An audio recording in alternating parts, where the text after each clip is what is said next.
name is Jamal Story, and I'm proud to sit on the Next Generation Leadership Task Force for the International Association of Blacks in Dance. And I'm really, really excited right now to be in the space with you, amazing Black artists, dance scholars, and individuals, just wonderful human beings, to discuss resistance, resilience, and remembrance in the context of Black music and Black dance, where movement and sound for Black people intersect. And so I would love for our panelists to introduce themselves. Melanie. Hi, I'm Melanie George. Depending on what circle you're in with me, I'm either a dramaturg or a jazz dance educator, choreographer, or scholar. I am delighted to be on a panel with this collection of beautiful people. This is an honor to be here, and I'm always happy to talk about Black music and Black dance. Great. Marcel? Hello, everybody. I'm Marcel Durden, hip hop historian, I've been told, dance practitioner, amateur musician, and I'll just leave it right there. Other than I concur with Melanie, thrilled to be on here with all of you. Okay. Tanya?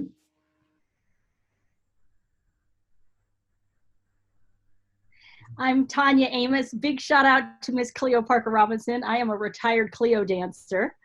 I am artistic executive director of Grown Women Dance Collective. We're retired dancers in our late 40s and 50s from all of the major Black rep companies, and we use dance and music to teach and celebrate Black history. And I'm really excited to be on this panel. Nice. Pat. Hey everyone, I too am so honored and excited to be on this panel. I'm Los Angeles based. I'm the founding artistic director and choreographer of Jazz Antiqua Dance and Music Ensemble. And Miss Cleo Parker Robinson. You're so wild. Jamal, it's so great. I am honored to be with everybody. I was tickled when I saw your names, but I'm even more tickled to see your faces. This is just terrific. I'm Cleo Parker Robinson, and I'm one of the founders of the International Association of Blacks in Dance, and the founder of Cleo Parker Robinson Dance, and we're in our 50th year. I'm so thrilled. But just so wonderful to have this opportunity, because we don't get asked enough about, what's important to us and how we got there. So hallelujah, I'm happy to be here. Yes, yes. And I have to say, and I'm sure you know this, Cleo, that so many of us in the dance community, in the dance world, period, we all feel like we own you a little bit as our official dance auntie.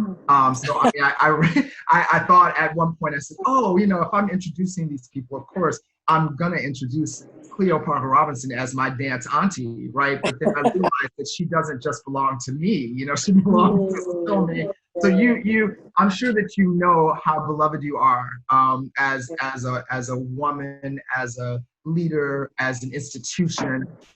So I just wanted to say that out loud, because I just feel like one of the things we do is honor our people who've been here for us for this many years, 50 years. Wow. And also I wanted to take a moment to say I'm honored too to be on this panel. I mean, when I was asked initially, I thought, okay, I'm just gonna, kind of help along. And then I realized, so this is the esteemed panel. Oh, okay. Well, okay, brilliant. Brilliant. So many things to celebrate right now, in the context of Juneteenth today, this time around in 2020,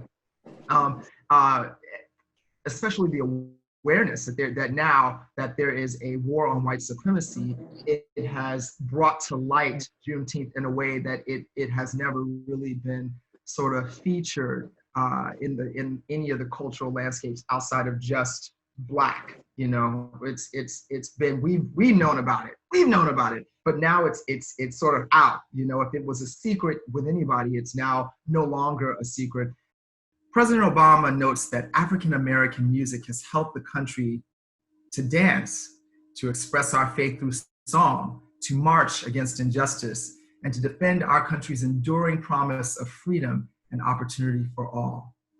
And I think that's a wonderful place for us to start the discussion about the permanence of Black music and Black dance in our evolution and our survival. One of the things that came up in conversation and preliminary conversations about this talk is the idea of, you know, your song. What is your song of resistance? If we start at resistance, what is your song? I'll get into mine later, but I want to know from each of you guys, what is your resistance song, or what is a song that you associate with protest? People Get Ready by the Impressions. Uh-huh. And Fight the Power by PE. Hey. Indeed. What are those? Why those two? Or what do those two songs do for you in terms of sort of motivating your spirit of resistance? Well, obviously PE puts you on front line with those drums and just the call to action, right? Mm-hmm. It's a signifier that we're in the move right now, right? Mm-hmm. Impressions gets me ready for it, right? Don't need no baggage, just get on board. Like, okay, all you need is faith. Hear the diesel humming. Don't need no ticket. Thank the Lord. That's get me ready. But PE is like, all right, I'm on the train. Let's go. We at the destination. It's time.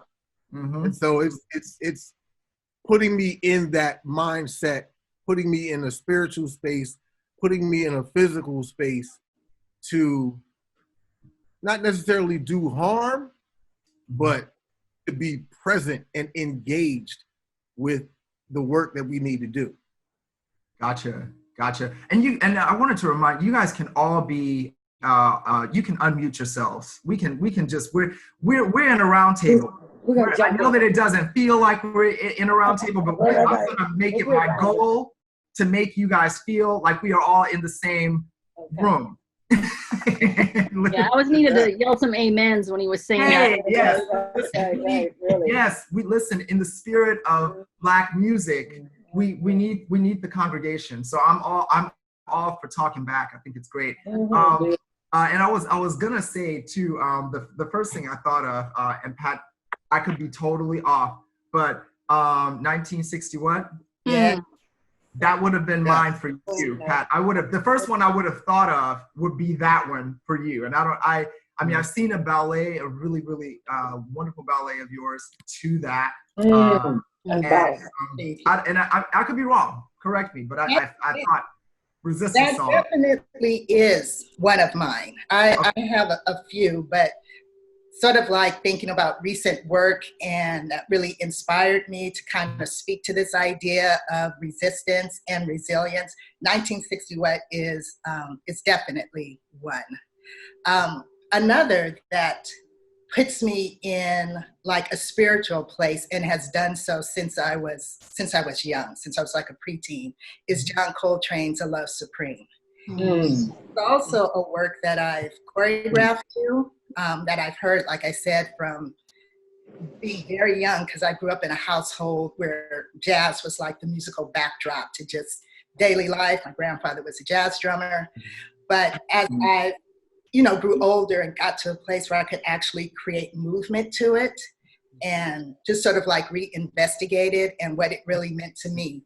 Early on, I would talk about it as a story of personal redemption. And now I see it more as like a journey of reclamation, like a reclaiming of self. And, that's incredibly powerful, not only for us as individuals, but when we talk about reclaiming the communal self and how we come together as a community.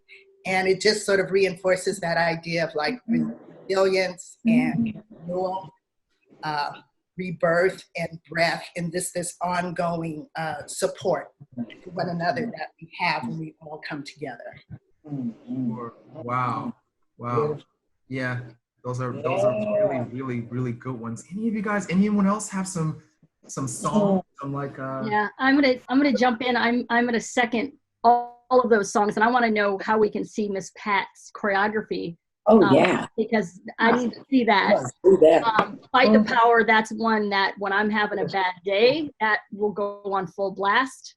A couple other ones, Pirate Jenny by Nina. Basically anything by Nina, right? But Pirate Jenny, dealing with the strength and the resilience and the holding yourself up and together at all odds as Black women, and having to take care of our children, having to take care of the family, having to take care of the community, holding it together at all odds under all kinds of pressure and daily humiliations and indignities, and going out of herself and plotting on burning stuff down. I'm gonna control my mouth today. That's really not what I wanted to say, but burning stuff down.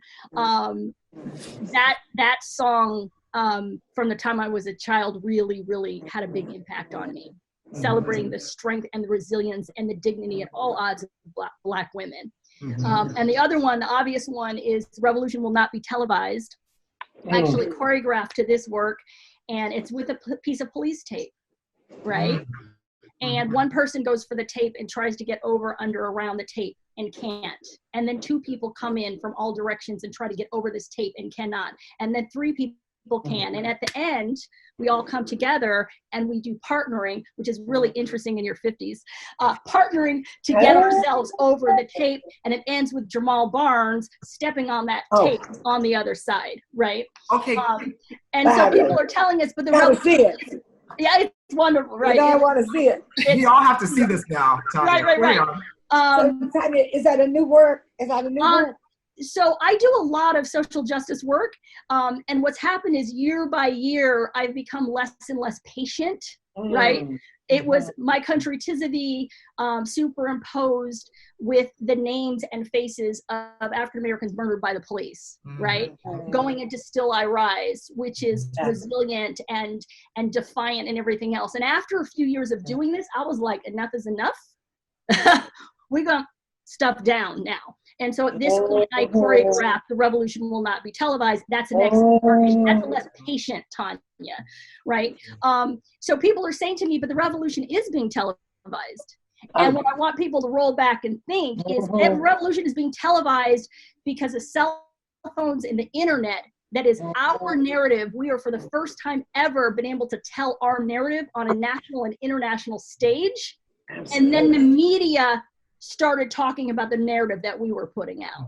So that revolution is being televised, but because of our access to technology and strength and self-determination out on those front lines. I want to ask you, you have the Grown Women Collective. Do I have that right? Grown Women Dance Collective. Grown Women Dance Collective, which we're grown and you can't tell us nothing.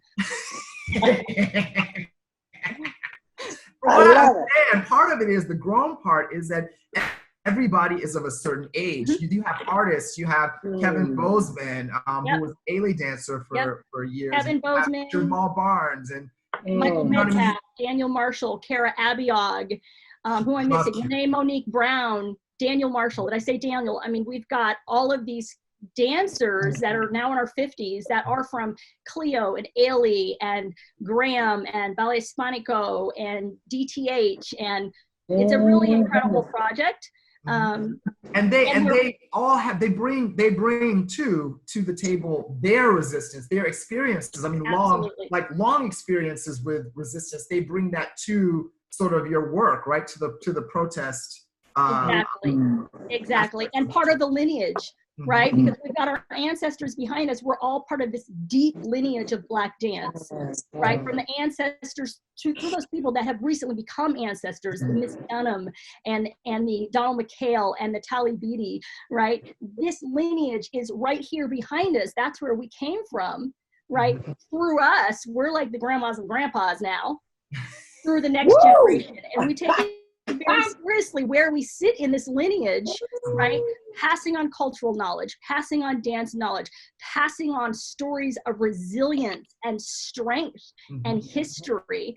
And you've got this group of fierce retired dancer sitting in the middle of it, holding the space between the ancestors and the next generation. Gotcha. Yeah. Melanie, do you have a resistance song? I mean, you're one of the things I loved when I was sort of spying on you on the internet. You know, that's the one thing that I love about now is that you can just go and just. It's true. You know, and as you said, as you sort of pointed out in your introduction, that that you are depending on the audience. You know, you're a dramaturg, or you're a choreographer, or you're, you know. And of course, the truth is you're all of those things. So there's a certain amount of investment that you have in the choreography, in the project, in any project that involves research and pedagogy and choreography, all of those things coming together to create something. So I'm wondering, do you have a resistance song, either that informs your work or that you use in your work, or that's sort of your narrative? I mean, and I always think back, I don't know if you guys remember that show, Ally McBeal. There was this, she went to see a therapist, and the therapist said, you need your own theme song. That is always, it's funny to that I do remember that, and it has always stuck with me, and I have many, many theme songs. Anyone who knows me on social media knows that I really only talk about three things: jazz, dramaturgy, and Prince. And so, so the entire discography of Prince to me is a form of protest. Yes. I made a list yesterday, and PE, Fight the Power, was on my list. But one of the things I wrote when I was making this list was, every time a Black artist makes the music they want to make without interference, that is the music of protest. Woo, say that.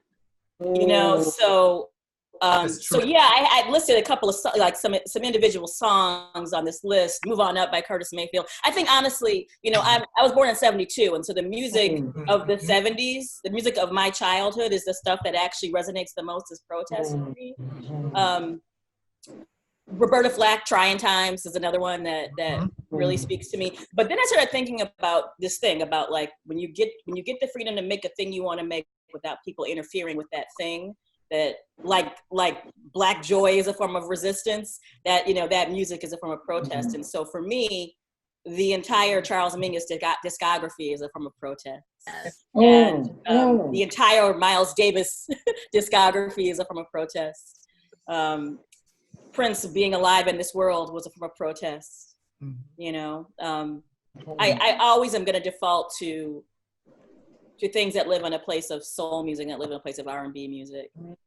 That's always a place where I've heard my Blackness most clearly. Again, I'm a '70s baby, right? And so TV singing Big Brother, and you know, like, these are the things that I default to. But one of the things that jazz has taught me is the idea of existence music, that the music itself, it taking up space and being more than product, being on another plane with how this music lives in my life and in my world and defines my perception of myself, is also a form of protest. But then I'm just gonna say, I started thinking about, like, you can't only be in the past. Like, who's making protest music now? Solange, A Seat at the Table, you know, for sure. The Last Tribe album, to me, is speaks on so, I mean, not only in their lyrics, but in making this album as a tribute to their fallen comrade, you know? Yeah, like, you know, Kendrick Lamar has, I mean, All Right, right? Kendrick Lamar, All Right, which is literally the song of a generation, you know? Protest can mean many things, you know. Protest can also be about soothing you. And so my general default on all things when I'm trying to soothe myself is Donny Hathaway. Absolutely. I've been so many places. I've been so many places in my life and time. Not as many as Auntie Cleo, though. Do you have? Do you have some? Do you have a theme song, or I mean, I don't even know where to start asking that question with you, because you know, there's so many different places that we could come from with it. But all of the above. I'm just loving it. You know, I'm in two different places. One is really a resistance and revolution, And I remember the very first, I want to go take you way back when Melanie was born, when we started the company, right? So one of the first pieces that I choreographed, there was two pieces of music. One was Alice Coltrane, because we had come through so much turmoil, so much that I love John Coltrane, but it was her harp that helped us kind of heal through it. And also visualize, sort of, my first piece was called Creation, Destruction. That we made, in everything that we did, we got to choose whether we wanted to create or destroy. Mm. And so I created this wild piece where a Black woman is the creator of the world. And so that was sort of radical at that moment, where I said, you know, I know how it's written and how we're supposed to see it. I was always inspired by Alvin, the Ailey's company. And just, I met Mr. Ailey when I was 19, so that inspired me. But it was Howard Roberts who wrote Revelations. And working with Howard Roberts while he created Blood Memories for Donnie. And we had gotten to Arizona, and it was really wild because we decided to take this masterpiece. And Howard Roberts, who's the conductor and creator of Revelation, said he had been in retirement. And so when we convinced him to come back and to create this live with an orchestra and voices and everything, and so we arrived in Arizona with Donnie, and we had rehearsed the musicians, rehearsed the choir, and came back a month later. And we were supposed to be ready to open. We had everything. And they could not sing the Arabic music. They couldn't sing, it was too complicated with the African rhythms and the Arabic words, and they weren't ready. And we couldn't go up. So we had to go to a bar and just cry over that music. We died. And I said, you know what? We're not gonna leave it here. So we came back to Denver. We convinced the symphony to bring Howard Roberts back to composing, writing. He rewrote Blood Memories, and we premiered it here. And the way it was phenomenal to work with this genius. So that's the music that had everything in it. It had the revolution, the radical, it had the healing, and it had the complexity of who we are. And I just said, you know, those are the moments that make us who we are, give us the strength. Yeah. And we came back, Yeah, no, I that's what's sort of profound to me about that is it is a moment of bringing everything together, bringing the dance and the music, you know, the very Black dance and the very Black music together, you know, into a space. Sort of what happens when that sort of synergistically, you know, explodes. Yeah. You know what I mean? And then we have a full experience as an audience watching and feeling that, because it's to be felt, right? I mean, it's especially if it's music that is that has any kind of revolution in it, you know. Yeah. Mine is This Land Is Your Land by Sharon Jones and the Dap Kings. And I mean, I have a whole lot of it. I have a whole lot. But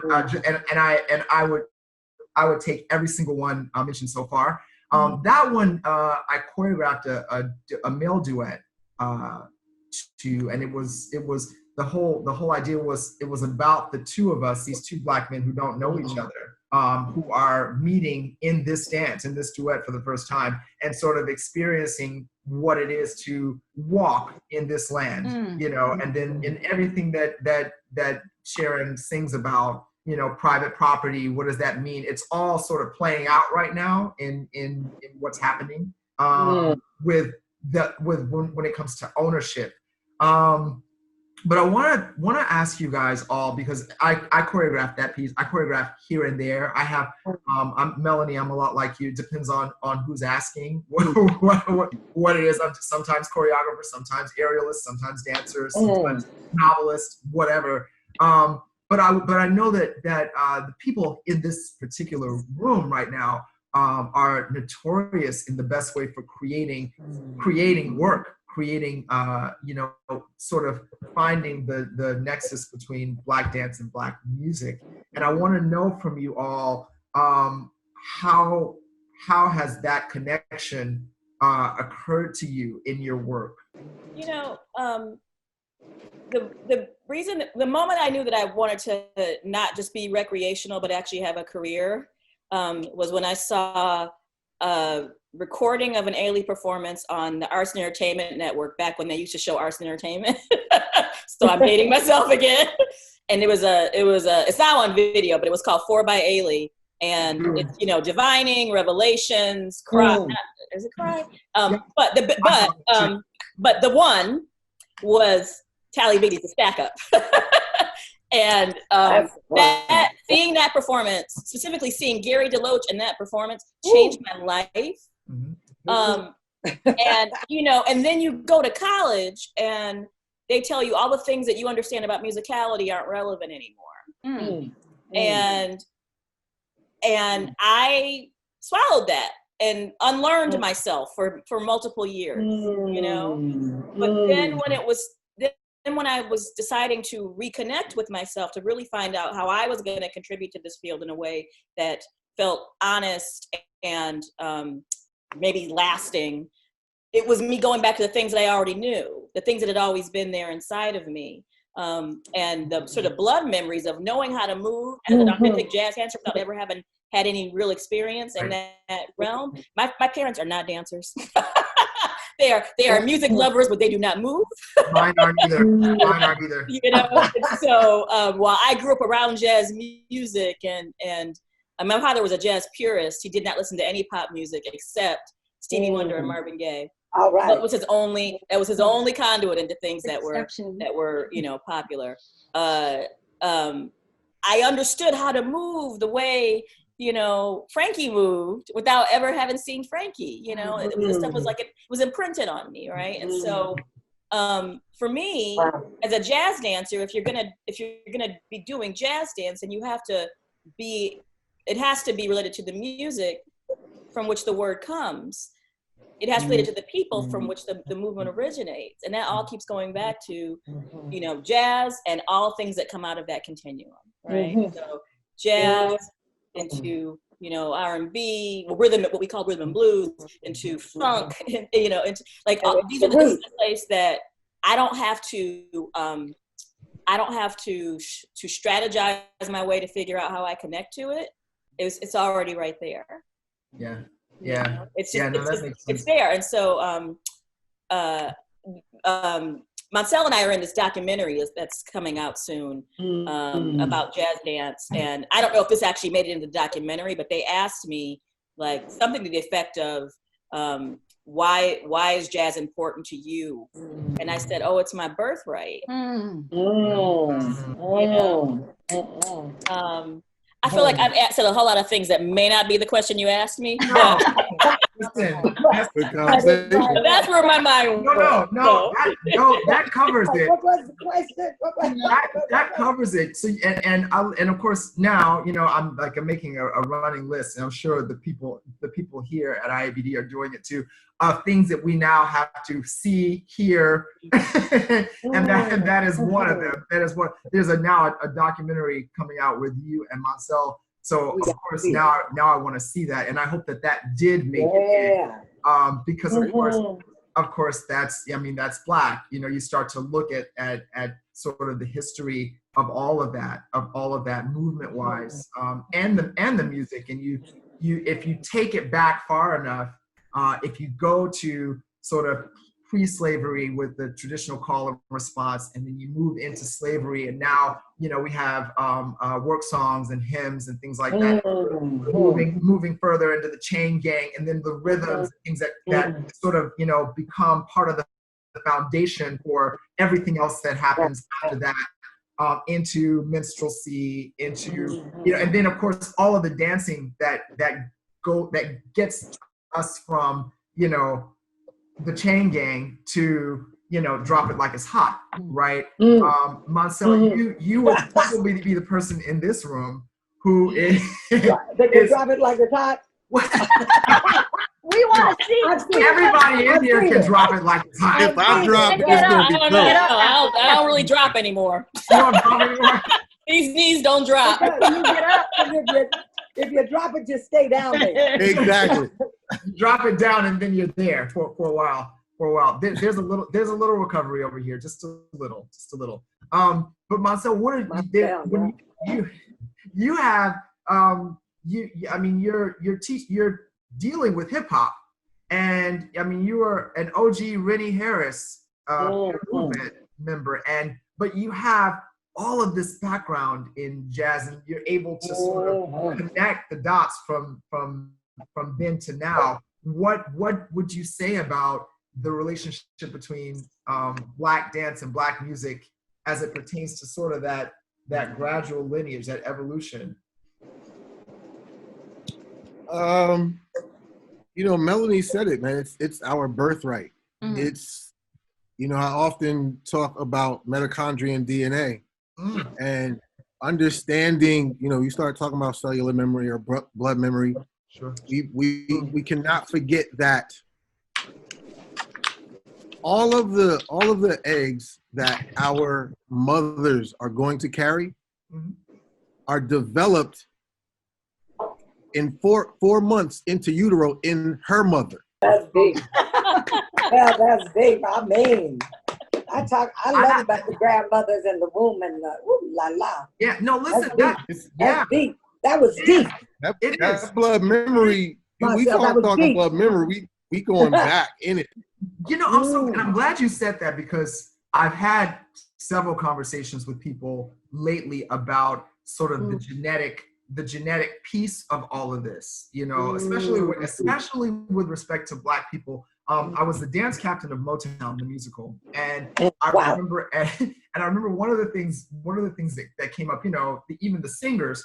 There's a lot of what we call sequence dancing in the show, right? Where you're just doing the Temptation stuff, or you're just doing the four top stuff, and it's not dancing that requires a whole lot of technical training. I was the dance captain for Motown, right? And on Motown, so you're teaching. One of the responsibilities of dance captains in the context of a Broadway show or touring show is to sort of maintain the integrity of the movement material of the show, and which means teaching it a lot. And at one point, you're teaching non-dancers how to sort of do sequence dancing, the Temptations material, the Supremes material, all of that stuff, and they're not necessarily dancers. But my whole thought process, and I had this argument all the time with the choreographers, actually one of the choreographers and the associate choreographer, Brian Brooks, who's a very dear friend of mine, about whether or not you can teach anybody how to do this stuff. And I told him, I said, if they have this, if they have that, even if they can't dance, if they have that, then I can get them to the step. I can get them to the step. I just need them to have that. If they don't have that, which I have to say, a lot of the white people in the show didn't, then I don't know what to do with it. I don't know what to do. And he always argued. He says, no, I can teach them too. And I would go, no. They gotta have that. Really? And I think it goes back to that is why we have the phrase, you can't fake the funk. You can't. Yes. And you can't outdo Black. Because no. Because it's in the DNA. It's in there. That's not something I see 2 and 3 year old, 2, 3, 4 year old Black kids. They have that part. No one taught them that. That's just in there. It's in the mitochondria. In there. It's in there. And so there's something to be said about Blackness in that way, which gets me to this idea of resilience and joy. And we know it in a church context, right? We know it in a gospel way, because we have that, we have the Pentecostal, we have all of that, right? We know what that is. It's in there too, right? So, but when we're dealing with it in the context of jazz, it becomes a little bit different, I imagine, in terms of the conversation that we have about that, about joy, how the pathos and angst and stuff that is part of the Black experience historically. So I'm wondering about that. I see a lot of joy in your work, just generally. I've had a lot of conversations around this idea that within our creative and our artistic expressions, particularly in our music and dance, that's where we actually so often really achieve this fully felt sense of freedom. That's why it's so ingrained, it's a birthright, it's in our DNA, it's so important to us, it's always a part of our lives, singing and dancing. And when you're feeling restricted and when you're feeling, kind of hemmed in and oppressed, we have to really celebrate those moments where we are feeling our truth, where we are feeling that we can express ourselves to our fullest. And that happens so much, like I was saying, in our music and dance. And for me, with Jazz Antiqua, my jazz practice, that's a lot of the foundation of it, is this opportunity to be our most authentic selves, to really dig into the truth within, and share that. And then to sort of also bridge that gap between the stage and the artist on stage and the audience. If you attend a performance or see some of our clips, there's a lot of hooping and hollering. You're talking about Pentecostal and going to church. And it's not something that we force or that we can prescribe, or we can say, if we do this, this, and this, the audience is going to go wild. But it has to really do with this sort of idea of breathing together and recognizing a truth.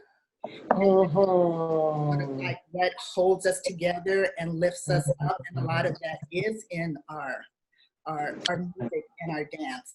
I work a lot on the idea of the movement breathing with the music. And I come from this perspective, what I call the movement in the music.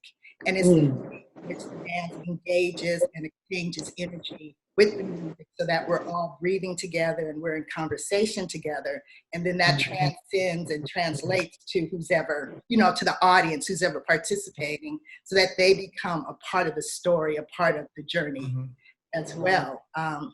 Breath it's really important. I think it's a crucial part of that.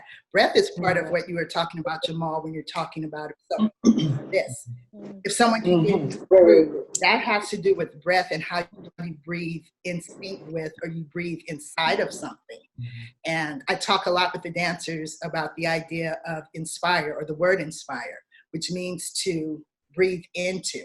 What is breath? The sign of life. So inspire is like to breathe life into something, or something, or to an idea, or to a concept. And then one of my favorites is the word conspire, because when we get past like the idea that it's some plot being, dastardly deed being plotted out, conspire means to breathe together. And like, what's that? So there's power in that, and there's joy in that, because it brings us together as a community. We're able to go on, Tanya. I feel you. Come on. I need to give a shout out to my daddy for a minute. So my daddy is a 75-year-old Black man that came up under Jim Crow in Texas, who got shot at in Vietnam and came back in one piece, and has spent his entire life taking care of his family at all odds with everything against him. And actually, in our annual Juneteenth concert, we actually do a Juneteenth concert for the last 11 years. I dance with my dad, and we do Dance with My Father by Luther Vandross, and I dance this piece with my 75-year-old dad. And when I was originally choreographing it, I couldn't get it out of my body, because it was a solo, and I kept dropping into a little puddle on the ground and crying hysterically. For like 3 years, I could not get it out. And then I realized my dad is still here. I'm so blessed by this. And I turned that solo in my brain, turned it into a duet. And that piece, it just channeled, it dropped right into my body. And it was finished in hours after that. So my dad, his whole thing is joy. A few years ago, when we were starting to get this reversal in the Supreme Court, I said, Daddy, how do you, as a Black man that grew up in the South, that saw this, that could not vote, that went through Jim Crow, whose grandmother was the last generation of enslaved people, right? How do we keep pushing forward if we keep going back?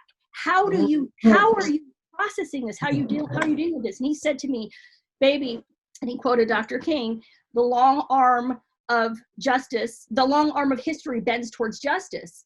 And we go forward 3 steps, and then we go back 1, and we go up 2 and back 2, and up 3 and back a half. And if every generation were farther along than the generation before, we're still moving in that direction. And I said, Daddy, how, like, this is miserable. Things are really bad. And he said, baby, what you're dealing with right now is not as bad as when I was a child. And what I dealt with was not as bad as my mother, grandmother, and my grandmother was enslaved. Right? And he said, no matter what, do not let anybody take your happiness. Find a way to always be happy, because joy is revolutionary. I say. I mean, absolutely. I knew you need to speak first, because now you got my daddy in the picture. Our daddies are up there, honey. You know, my father was my teacher. My father was my dance teacher, my first one. And I grew up in the Rossonian, which was the first Black hotel and the only Black hotel that any artist could come. So I was born, brought home by a jazz musician who was probably, he was amazing. He played with the symphony for 50 years, but he was one of the top jazz. He played with Billie Holiday, everybody. Anyway, he did both symphonic work and jazz work, but he believed in jazz. He's the uncle of Diane Reeves. And so Diane's really, really close, you know. So anyway, he brings me home from the hospital, because my daddy can't stand being in hospitals. But my father, we lived in this hotel, and he would bring, you know, this hotel was segregated because it was Jim Crow. So my mother was probably the only white woman who lived in the hotel, because she was married to a Black man, but had to go to 5 different states to get married. So that was deep during that time. But they were both musicians. She was classical, he was jazz. But when he came down out of the apartment downstairs into the casino, he didn't leave. They would go all night long, the musicians, Duke Ellington, Cab Calloway, everybody. So I have that in my blood. So I had it in my blood. I was born that way. So I thought everybody moved like that, because Daddy would, you know, dance with anybody who came in. And that was deep, because that's when Latinos and Native Americans and Japanese came in to a segregated hotel, and they would dance. Daddy would dance with everybody. So the way he would deal with me in terms of dance, he'd go, okay, baby, just 2 steps, just like you, just 2 steps. All you got to know is 2 steps. You got to get it like that. And he said, now, don't be boring. I want you to create something. That's what jazz is about. You did that step last week. I want to see something new. I'll be like, Daddy, wait, I just got to step down. But you got that shit is old. You got to come on with something else. And that's the way we grew up, you know. So that's what jazz is. I think what's important to know is, growing up in this Juneteenth and this everything that we're going through, that we're jazz people. We know how to move in and out of this. We know this place. We can't stand the place, but we find joy in the breath in the morning. And that's what we've learned in between the beat, how to do that, how to breathe in between all that, how to move in between it, and how to love and forgive and cry and jam and drink on whatever, and go to church on Sunday morning. All of the above is what the jazz has taught us, to live through all that, and to love ourselves within it. You know, to find space for ourselves and each other in it. And I think it's, you know, I think about the piece I just did, change is gonna come. And that just came to me just because I thought, just like you did, my father, the abuse that he went through. I mean, he lived in Texarkana, Arkansas, always said he was from Jamaica, but he felt like if he was from Jamaica, he'd be treated better than coming from Texarkana, Arkansas. That was something about how he said the system is not cut out for us. So let me tell you, so he'd do an interview as the first Black actor here in Denver. So everything he did was to fight through a place to make a place, not only for himself, but for others. And so it was radical. And we had to sit around the table. He'd wake us up at night and say, let's have a cup of coffee and we're gonna talk through this shit. And it would be, Mama would say, well, honey, they got to go to school in the morning. He said, no, there's no school like this. Put on some music. Wow. And we gotta, and that's the way it was. And so I thought everybody grew up like that. Then I found out we were very strange. I didn't know know anybody like that. I was like, oh, my God, it's strange. It's so funny that strange. So trying to figure out how to move into other places that didn't grow like that was my challenge. And so for some reason, even, I mean, as vastly different as that time was, there's something so resonant and absolutely unstrange about that in terms of just, you know, what I experienced in a barbershop. You know, like you go to a barbershop and everybody's talking. Oh, yeah. And everybody's BSing and everyone's lying. You know, the stories are crazy, but there's a rhythm in it. There's an improvisation in that. You know what I mean? That seems to be absolutely jazz. There's a way, sort of, you know, even the way that we deal in our celebrations. You know, I mean, we try to organize, we try to pull it together. This is what we're going to do. And then there's certain things that you just know are going to happen at a wedding. Okay. You just know. There's going to be a wobble or an electric slide. And then you go, how did that happen, right? How did we get to the wobble? I don't know anyone. I mean, maybe Marcel, you can tell me, but I don't know anyone who can generally tell me, how did the wobble get choreographed?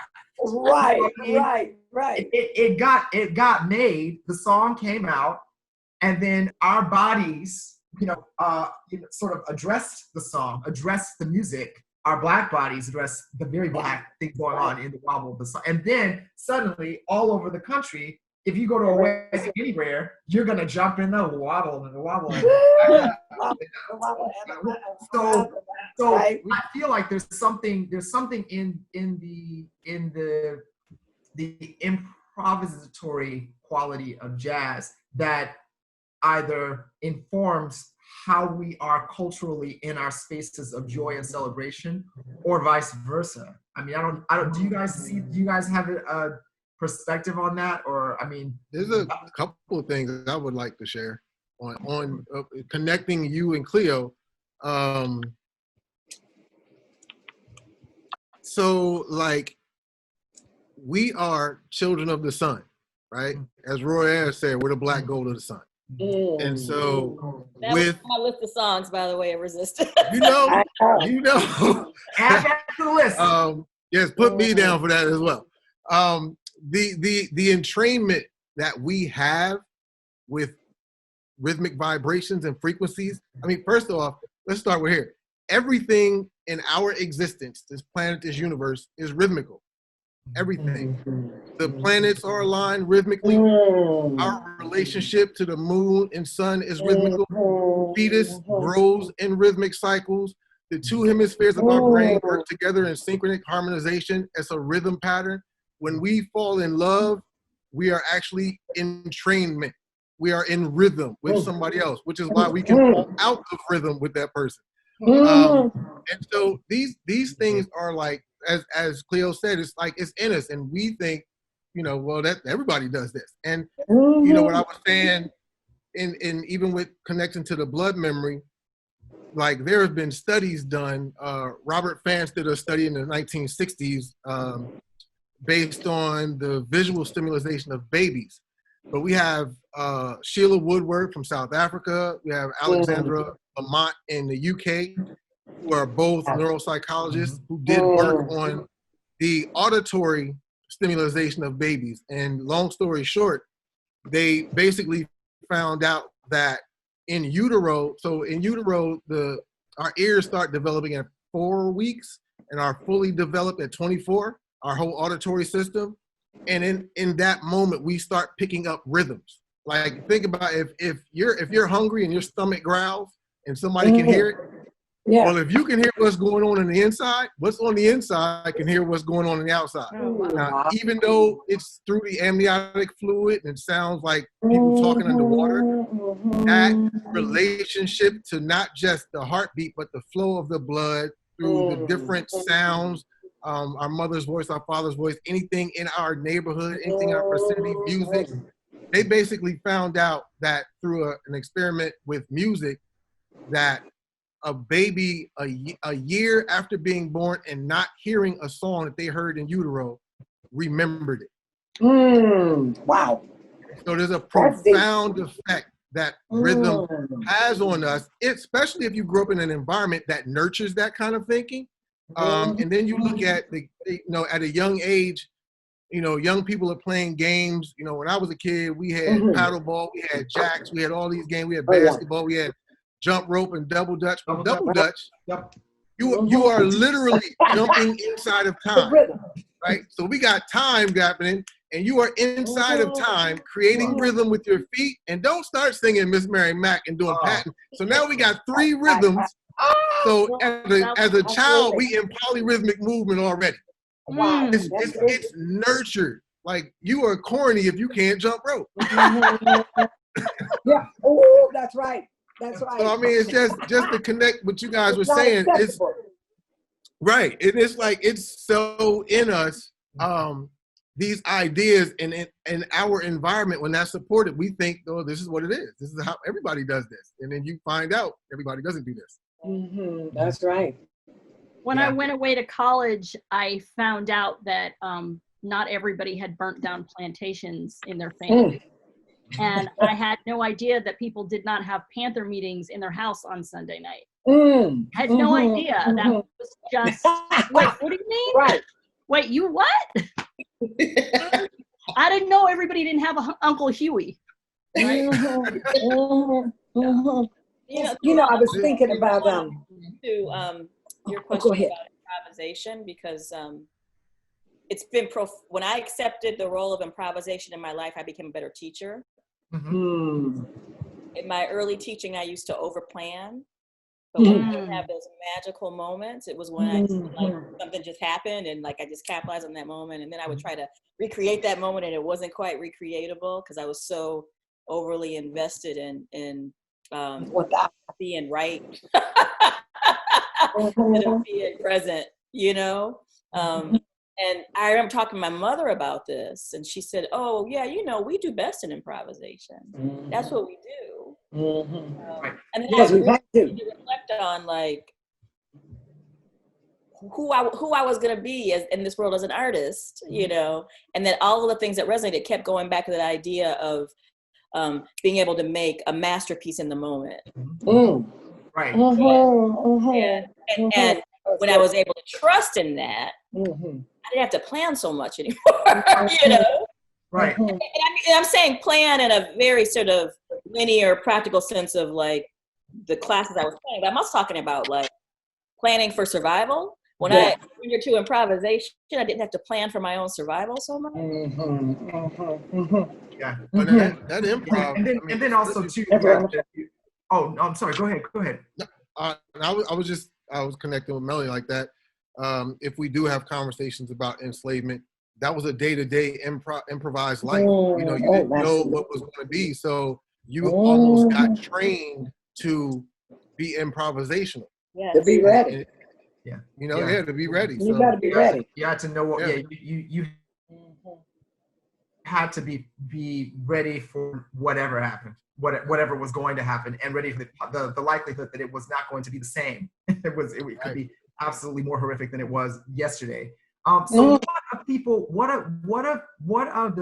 is there any rhyme or reason to the standard deviation of the black folk who don't have rhythm? I mean, how does, now granted, I say this, I ask this question understanding that very clearly I'm convinced that if you are black and you had this, even just that, then I can train you. But what about the black people who don't have my that? My mom doesn't have it. Really? I love it in my heart because there's no one I love more than my mother, but she does not have it in that way, in that physicalized sense. But she has it in this sort of folksy sense. I don't know how to explain it. It's my mother's sense of black rhythm is not based in groove, based in or it's not based in musical groove, it's based in the groove of understanding Toni Morrison, My mother's the My mother same used way. to, as a kid, my mother used to make me every year. She denies this because she doesn't remember anymore because she's 87.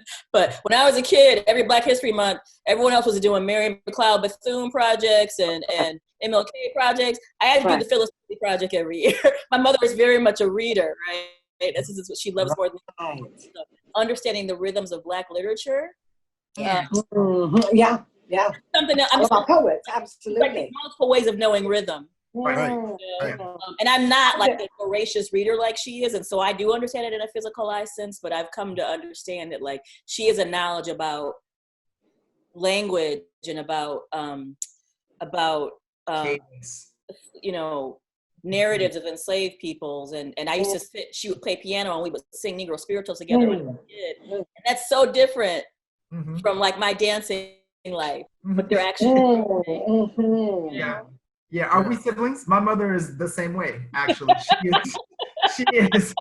My mother has her master's is in English composition and rhetoric. And I mean, and she used Gloria Naylor, the work of Gloria Naylor. So I was, because my mother didn't type, wasn't going to learn. She bamboozled me into learning when I was 9. She made sure I taught, and so then I basically typed her thesis. Oh wow!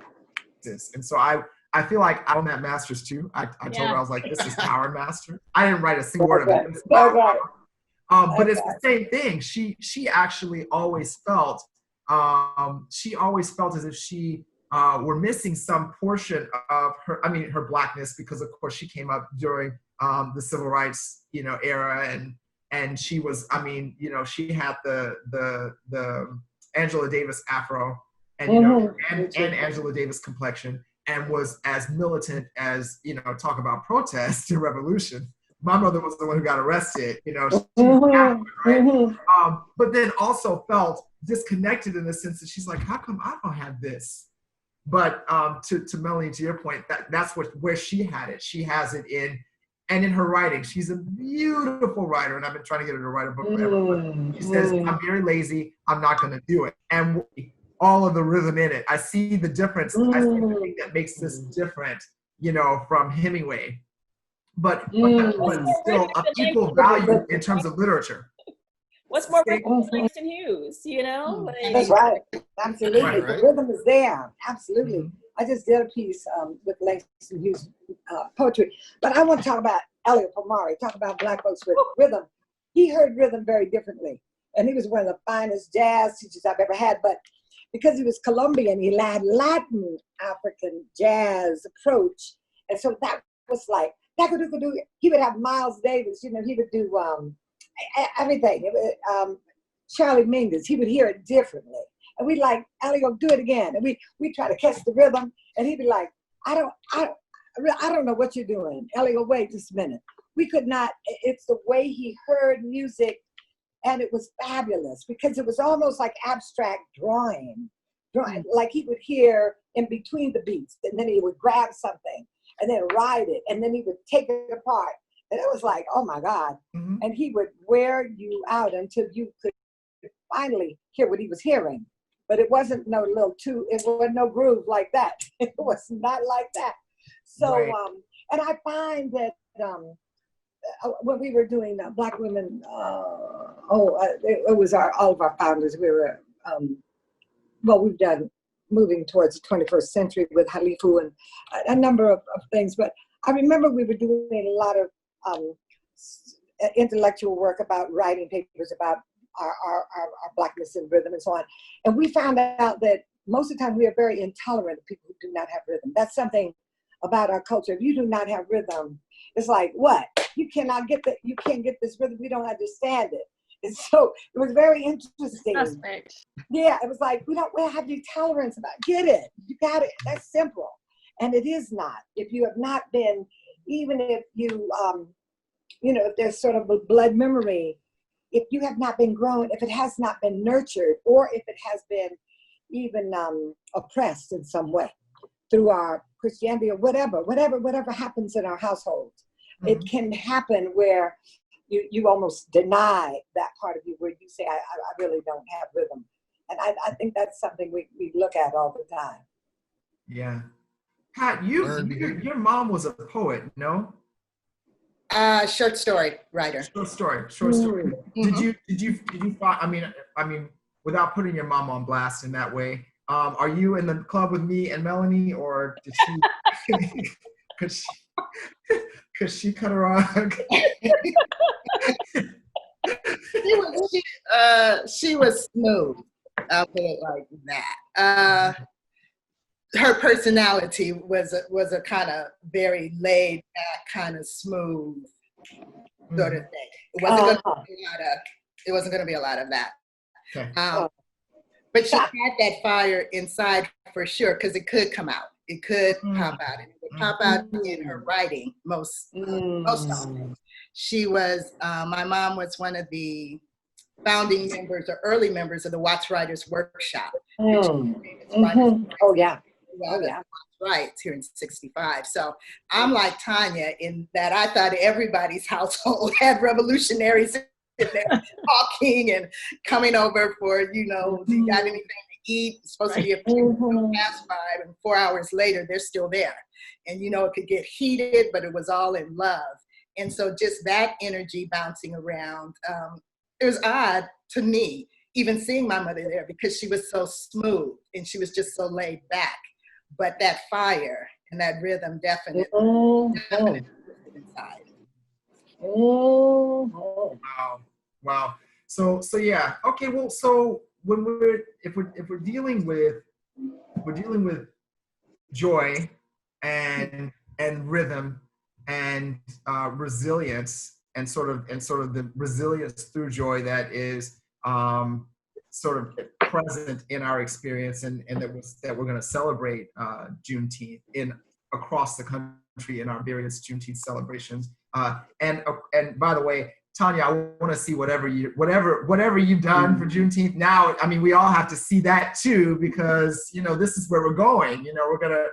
National holiday is coming up. So, but the idea. So there's a portion of all of it that has to be committed to honoring our ancestors in that way, in this idea of remembrance. And my thought is right away that it becomes about sort of dealing with the broader spectrum of our ancestors, not just the ones that are prominent in the history that we know as Black folk, but broadly, all of those people who, especially those people who for 2.5 years after emancipation did not know that they were free, that's a lot. I mean, for me, 2.5 years is a long time to sort of not know and then be told in Galveston or Texas somewhere, oh, guess what? By the way, slavery ended. And so there's got to be a way to sort of honor those people who are out and who are beginning these celebrations about this change in history that would affect them and all of their progeny. And I'm curious about how we do that. How do we use the music and the movement to sort of honor those people? And that may not be something that we can concretely answer. I just want to know if that's even a question. Is that something that we do in work or? So I have an annual Juneteenth concert, and I've really stuck to my, this is going to be about Juneteenth year after year, and people have said, oh, that's old. We don't want to talk about that anymore. And I'm like, no, we're part of this lineage. Our young people need to understand where we came from. And obviously we came from way before enslavement, right? But this continuity of knowledge needs to be passed on. And how I actually started this concert in 2009, when I had moved home from New York City, I looked around and most of our Juneteenth celebrations were gone in California. We had this few years where nobody wanted to insure the celebrations, right? It was the rock and roll concerts and the hip hop concerts, and now Juneteenth is dangerous. luckily we've had a great resurgence that happened in the last couple of years, and now it's about to blow up. But I looked around and I was like, we're lacking Juneteenth celebrations, in other words, a way for us to come together, to celebrate, to see ourselves, to see each other, create bridges. And at the same time, we had lost some major people in the African American community, and a lot of people weren't noticing. So between like 2006 and 2009, we lost Nina Simone, we lost Coretta Scott King, we lost Ossie Davis, and my brain just turned off, Rosa Parks, right? We lost people back to back. And some of these people were being honored in a beautiful way. And some of these people were just kind of going and nobody noticed they were going. And I thought these people need to be celebrated, because these are the people, when their music came on the radio, right? Everybody would run to listen to the music. If they were on TV, you know, there weren't Black families on TV back when I was coming up. So there was that one Black person that would show up, or on Soul Train, and everybody would run, right? And these people gave us hope. They gave us a sense of who we are, and we saw ourselves from our perspective versus this larger perspective of the outside world that doesn't necessarily look on us very well. And so what I did in this concert is we honor the lives of 50 African-American musical artists and civic leaders that have died since 2000. And we have to limit it because we have a lot of great folks, right? And so every year when people become ancestors, they get cut into the concert. And so we use multimedia telling the story of their life, right? And so this year we just lost Mr. Withers. So Bill Withers is cut into the concert. So every year I feel like a little bit like the Grim Reaper, but I cut, you know, a certain amount of people in, and it's all through multimedia. And then this multimedia turns into this exquisite dance. And children love it, adults love it, grown people love it. And listening to our music, seeing these images, white folks say it's a cognitive dissonance for them, because sitting in a theater, hearing about our greatness for 2.5 hours, they're like, where have I been through history? I didn't know about any of this. Oh my goodness. And for us, it's a beautiful mirror for us to see ourselves, and a sense of self-empowerment, a way of growing community. And then we use that concert to leverage people power. So we have a voting registration drive. We have book lists on social inequity and African-American history. We have historical portraits of people taken after slavery ended in the lobby. So we use our music, we use this exquisite dance of these retired grown dancers to actually bring community together, create community, educate community, and then we throw it back on the audience. Our skill as artists, this is what we're doing to impact the civil rights movement. This is how we push our community forward. What skills do you have? What skills do you have that can push the community forward? Wait. I remember Tanya. I remember Tanya when she didn't talk at all. When she was in my company, I love it. Do you know how much I'm loving this? Because I was like, wait, sugar, listen. I just have to say this. I used to talk all the time, and y'all be like this. Oh Lord, she gonna talk some more, and she gonna talk some more, and now I'm like this. I am loving every second of this. I get to listen, and this is the beauty. This is really the beauty of it. Pass it on, Cleo. Because you don't even know anybody's listening.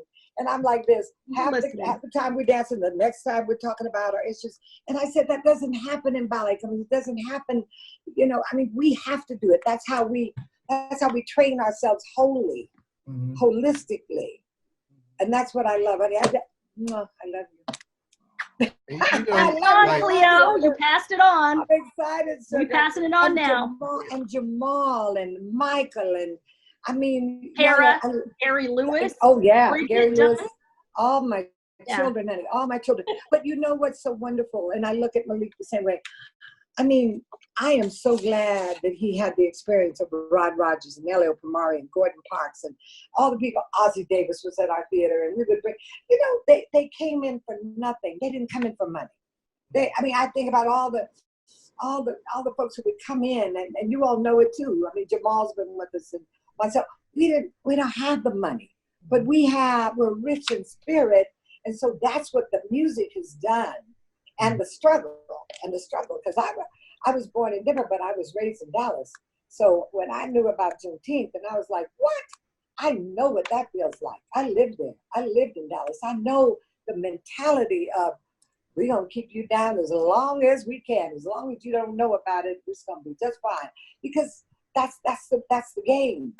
And so I think that where we are right now is extraordinary. And Tanya, I think you need to take your Juneteenth around the country. I think you need to take it, because I would love it. I'll tell you what, our Juneteenth has watered down. We don't see that anymore. We started with drummers and young people who were doing their, they were doing their marches down the street, and everybody was celebrating in their own way, and it was powerful. But now we don't see even our vendors out there. It's not that celebration again. And again, we've already had our Juneteenth here early, but predominantly, I would say 90% white in Juneteenth now. So speaking of white, that's the part that is surprising to me. And Tanya mentioned this, the idea of the white people there who are kind of in the twilight zone with a certain level of cognitive dissonance because they are sort of experiencing this, and I'm wondering, it didn't dawn on me that there were white people coming to Juneteenth celebrations. That's actually that was happening already. I want to talk about what I think happens in terms of Black dance and music and all of who we are.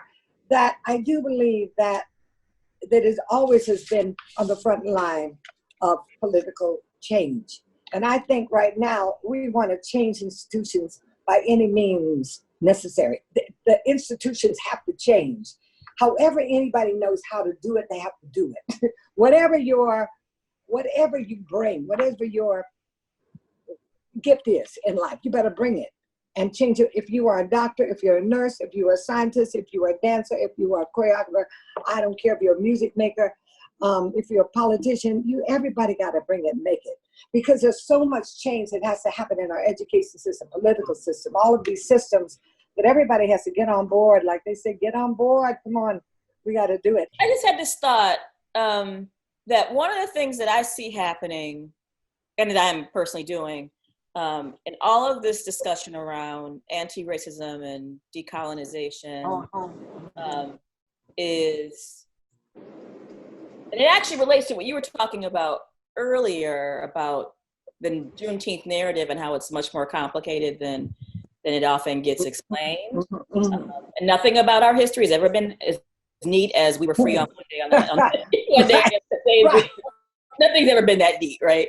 So it's the ultimate reclaiming my time situation, right? But one of the things I'm seeing is Black folks shutting down the nonsense that you're talking about. Like they're saying, like we're saying, okay, I need you to listen more and talk less. I need you to listen more and that the listening is part of the doing. But also that thing you've been doing, that colonizing thing you're doing, I'm going to call that out in a way that makes it unbelievably explicit, because I don't have the energy. I don't have the patience. I don't have the stamina. I don't have the space to comfort your ignorance anymore. And so while you may want to be wobbling at the cookout on Juneteenth, I'm going to tell you that no, that's not appropriate. Stop that. Whereas before, I mean, I'm making massive generalizations here. Sure. But I think the pandemic has brought around some really interesting dynamics in that we all have the time right now. Right? And part of having the time is also saying I'm not giving that time to you. So I think it's interesting to see us putting out on social media. I put a post on social media like, white folks, please stop checking in on me. Please stop doing that. Like, I don't need a white wellness check right now. Like you could just stop, right? Which is something I would have done like 3 years ago. Right. This moment right now that is, I can only speak for myself. There's something about this moment right now that is radicalizing even the most assimilated of us. And I'm going to name it in that way. And I'm going to call myself out in that way because I A am white wellness check. A Right, white right. wellness No, all that's of beautiful. Yes. A white. Do you guys are you guys getting those? Pat, are you getting are white people, colleagues? I'm being very general. You too, Marcel. People are going, hey, is that what are you going through that too? A bit. Everyone is. Everyone is. I don't want a wellness check if you're not putting any action behind it. All right. You can Yeah. say, I'm sorry all day long. What are you doing to change things? Well, Action. But oh, Pat's gonna give a little something. Yeah, I'm with you. You can check all you want, and you can march all you want, and you can do all of it because those are symbols. But the real deal is two things. What are you going to do? But how do you enter that if you haven't been doing? How do you enter that? If you have not been doing, and all of a sudden you have a consciousness, like what? Like you woke, and all of a sudden you see everything that we've been seeing, and you want to come on in and wobble. You can wobble with us if you want. That's the way I am. However, you better know that after we wobble, we're doing the work. We're doing the work. Right. The wobble is not activism. Right. That's our celebration because we've done the work. Now, how for those who are ready to do the work, how do you enter that work? How do you enter it? So you can enter the wobble fairly easily, but to enter the work, you haven't allowed yourself to have the history. Like when I think about Juneteenth, I think about Kwame Ture in Denver. We're taking care of him when he's dying, and we're taking care of him. We're trying to raise money for his kidneys. I mean, this man has given us everything. I'm a member of SNCC. I know what it was like to get out there and be a student nonviolent committee member and to wear our little double stripes and get out there and do the work. But we had a way to enter, see, and I think that's the work now. How are they going to enter? Whoever's going to do the work. How do you enter? Whatever that work is, because like two things to make clear, like Cleo said, you can do the protest, but what you going to do after that? What's the actionable thing that's going to happen? Because when you look at the two words, you look at protest and you look at resistance. Protest means a professional trial or an experiment. Because what is a test? A test is a trial of something or an experiment. That's what a protest is. So after we do this trial, this thing to make awareness, this thing to check balances, to quantify, now we got to go do something. Right. And then the resistance, there's a double meaning to resistance. We often think about the word resistance as like how we're using resistance, like to kind of push back against something. But resistance is a compound of two words. Resist, which comes from reside, and stance. So it is like, where do you reside? So you're like, what is your resistance? Every day, this body is resistance. Not only am I resistance because I'm here between certain establishments, but my home is where my body is, and my stance is against or for whatever it is. So it's how these words come about, what they mean, what we are channeling when we speak them into existence, but more importantly, what is once we have all the dance, play with the words, what are we going to do?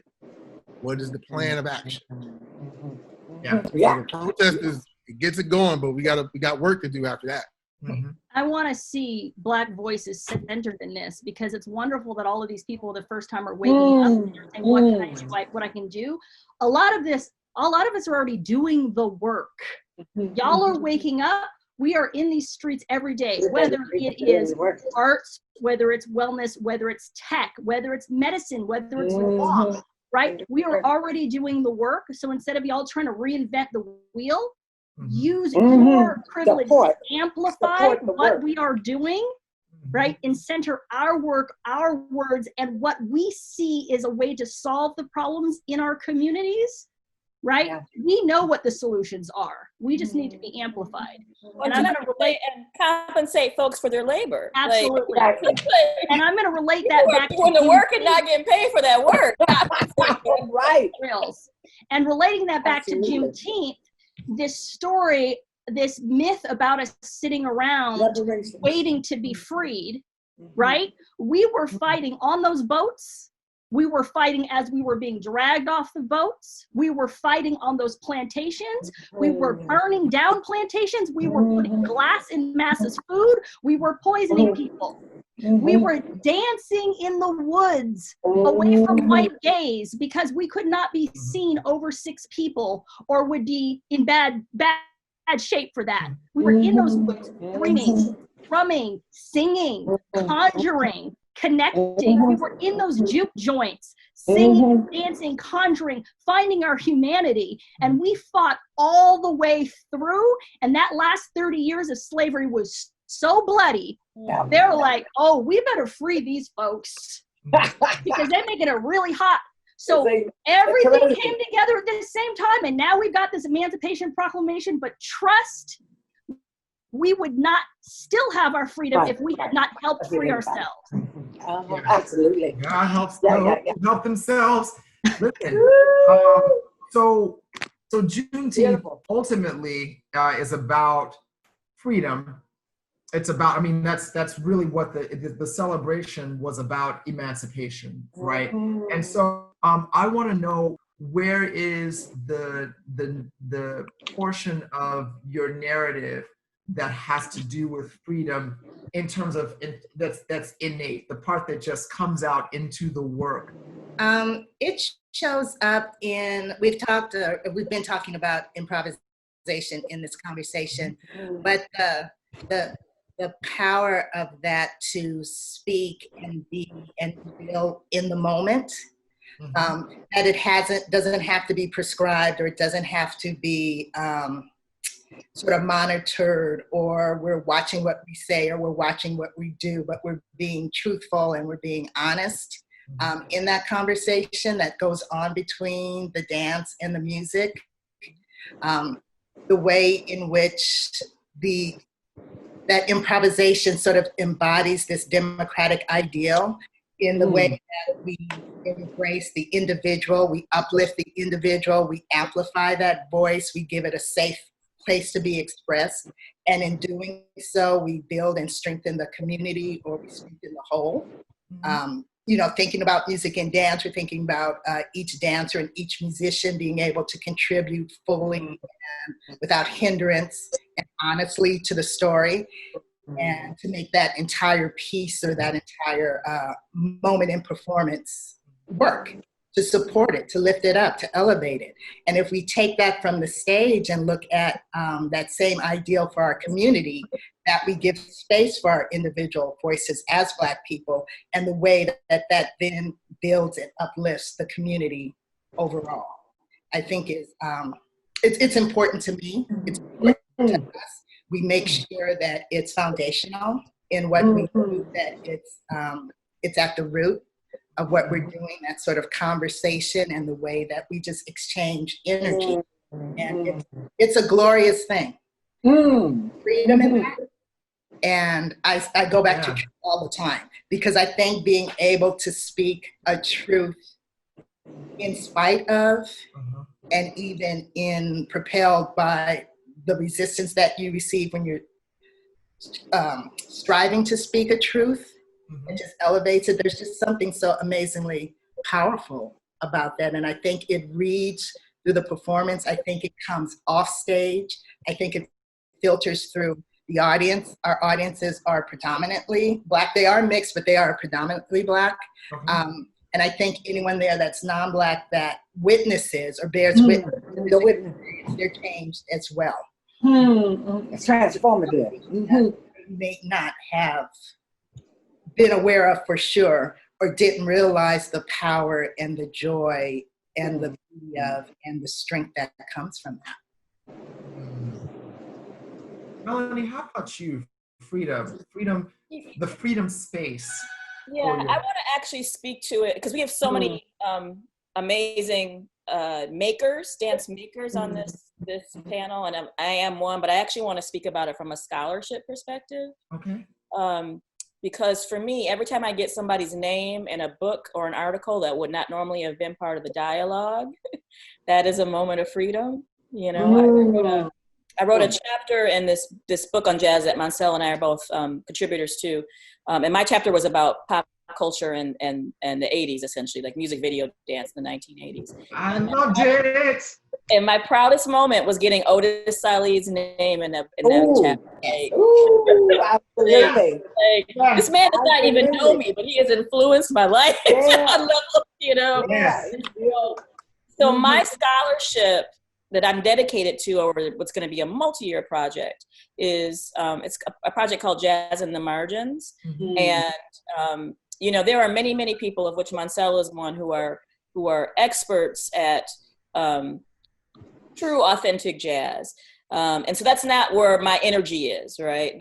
I'm putting my energy into the work of artists who actually are my direct legacy, which is that we went through that colonized jazz form, right? And we retain our Blackness, and we were still working to their form and looking for who those names are. And those names are not in anybody's book.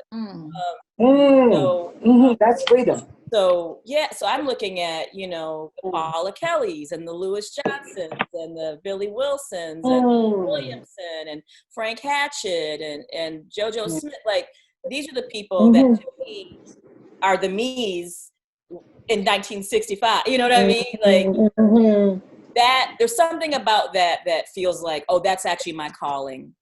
The work that I'm meant to do is to get these names into the conversation and get their stories into the conversation, because, you know, someone like JoJo Smith, who is, without JoJo Smith, there's no Broadway Dance Factory.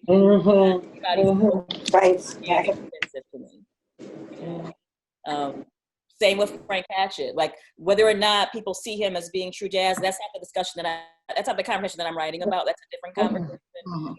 I want people's names to resonate. I want people to be acknowledged for the very integral role they played in jazz as a word still being in the conversation, you know, at a time when jazz was no longer America's popular music. And we can have that discussion about jazz too. Like, you know, Nicholas Payton says that jazz is like an awful word and everything should just be called, you know, Black American music. Like, we can have a whole other conversation about that. That's not what I'm writing about. But that's what I'm invested in is telling people stories who were put in the margins and their stories weren't allowed to be told, because I feel like without them, there's not a me. Yeah, exactly. And that to me is a form of emancipating, which is where. Wow. Beautiful. That's freedom. No, we don't need enough. Go on, so I just go on. I was gonna say, like Mel and I, Melanie and I will have our conversations. And you know, I'm on the opposite side, but supporting what she does, because I mean, for me, Frank Hatchett to me, out of that group, brought the most authentic jazz into what he was doing. His blending, like, I was like, okay, if you're gonna blend it, that's how it should be blended. But yeah, I'm interested in it. So my article in the book is what I call, or the title now of what I call the Afro-kinetic memory, which is Afro being awareness from our kinetic memory, right? That's what Afro is, awareness from representing our kinetic memory.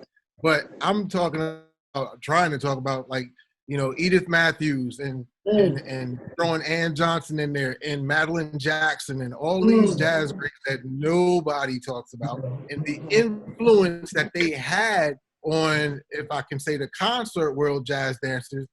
Huge, like Matt Maddox was heavily influenced by Madeline Jackson, who was one of the biggest burlesque dancers for a very short period off the scene. And then, you know, just all the influence. And so I end up feeling like that there was this, like, there's a codification, which became a commodification for a monetization. Go on.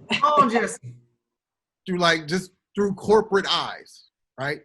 So you had this whole work, and I'm like, yeah, like Melanie said, there's people who are huge contributors on multiple sides of the jazz fence, the jazz wall, and they're not getting talked about. And we need to put these names, and that is a sense of freedom. That is that liberation. That even when you look at the word, I'm sorry, I'm a word nut, but when you look at the word freedom, free means independent, and dumb is domain.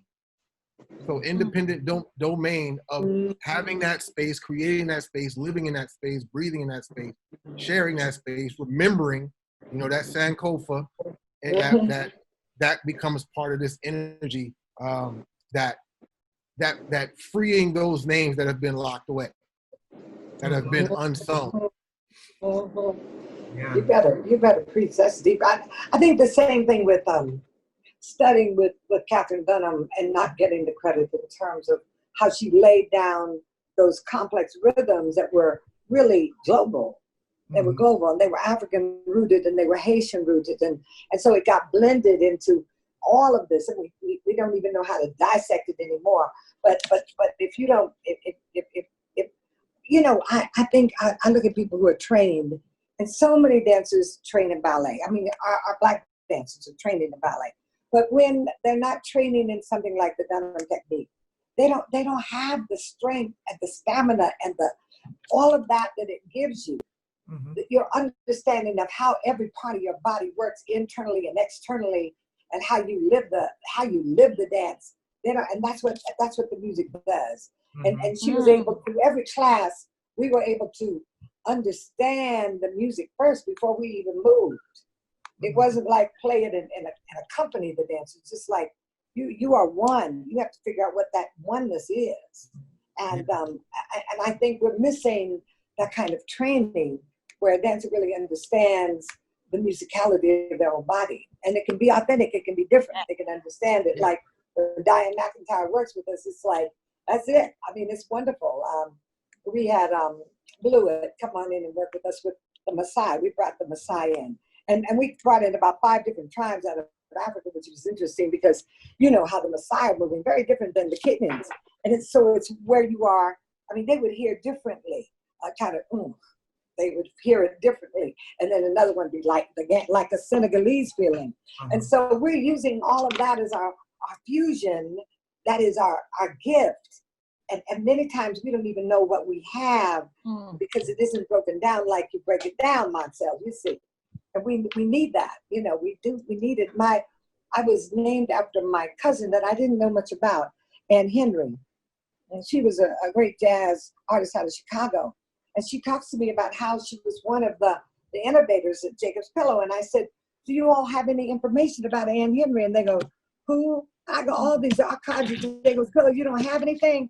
And then I knew, Melanie, that it was my responsibility to bring these names forth. And I think that's what Victoria Dale is doing in Las Vegas. She is teaching from her experience, Lewis Johnson and so many. And sometimes they don't want to think that your work is valid because it's not in their textbooks. So we have to rewrite. it. Right. When you speak of so the one reason, I mean, I think in terms of the idea that that as Black dancers who are sort of constantly sort of inundated with this notion of strong ballet technique being the only thing that's going to get you there, because I certainly came up in that generation of dancers too, and did a lot of that. I worried after a fashion about whether or not we would be able to sort of keep honoring, to your point, Cleo, honoring all of those people who are parts of the institutions of dance that are about our music and our bodies, our sort of voices, our spirits, through music, and what we're actually physically experiencing and expressing. And the only reason that I'm not as concerned, in as much as I'm concerned about the preservation of those legacies, what I'm not as concerned about, and I think this is a good thing, I hope I'm right about this, is whether or not we are still connecting, the generation below me especially, who are extraordinarily trained but don't have the information, they still connect to the music. In other words, when they hear you know, if we're going from the djembe to Beyonce, the minute that we get Beyonce and we play that music, those people who were just in point shoes are going to find it. Generally, they're going to find it's you know, back to Mansell and bringing all of that back around. It's in the mitochondria. It's in the genetic coding. It's going to be there. You're going to find there's going to be some baseline somewhere that is very, very, very much an extension of the Black experience that is going to get into your body or bring out the part that is there in your body. And I see that in the generation of dancers beneath me. My generation, I mean, we had a lot to deal with, you know, self-hatred and, you know, and, oh, do you have the arabesque and do you have the ossicon and what does your foot do? We went through all of that. And it's not that some of those values aren't still there, but the dancers that I'm teaching and the dancers that I'm seeing, aside from the fact that they have social media to reinforce anything that's missing in the ego at the time, which we did not have, aside from that, they are more holistic about embracing all of it. And so when they hear that Kakilambe, they feel that too. At least that's what I see, and that's the whole. That's my optimism speaking. And again, in as much as I still want the continuation of those legacies and the preservation of that information and the richness of all of that knowledge, I still feel that the marriage of Black bodies and Black music is definitely going to be uplifted moving forward. And Tanya, did you have anything on freedom? Do you feel free in your work? Does your work? I think so. I have to say, my senior year of college at Cal, when Ailey and DTH and Garth and Bill T came in back to back, that semester kind of wrecked me. Because I saw all of these Black bodies in California. We did not have a Black dance scene. I'm old enough that I'm pre-Alonzo, right? We never saw another Black dancer, right? One, who we became cousins because there was another Black ballet dancer. But all those folks came in back to back, and I didn't even know what it was.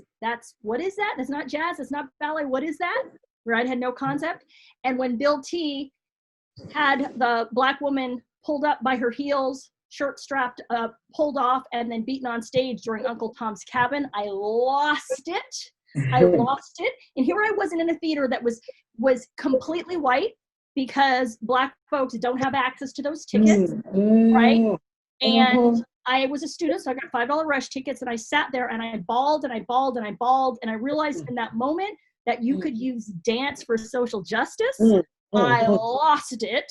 And so when I created my own company, I love dance. I love Black dance. I love Black bodies. I love Black beauty.